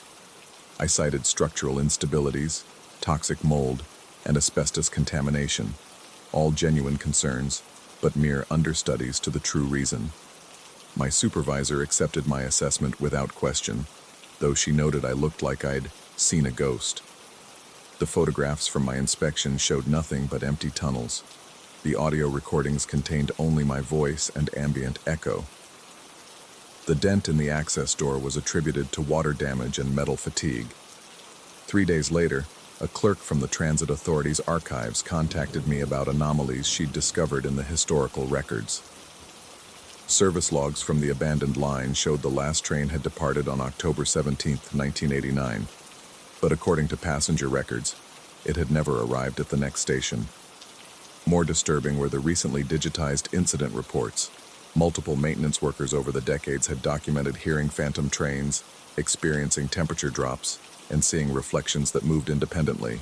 I requested copies of all records related to the line, particularly anything referencing temporal anomalies or service loops. The request was denied. The following week, renovation plans were quietly changed. Instead of a museum, the city announced the tunnels would be permanently filled with concrete. Sometimes at night, I still hear the distant click-clack of wheels on rails, growing steadily louder as if approaching from a great distance. My bedroom wall occasionally shows shadows that move seconds after I do.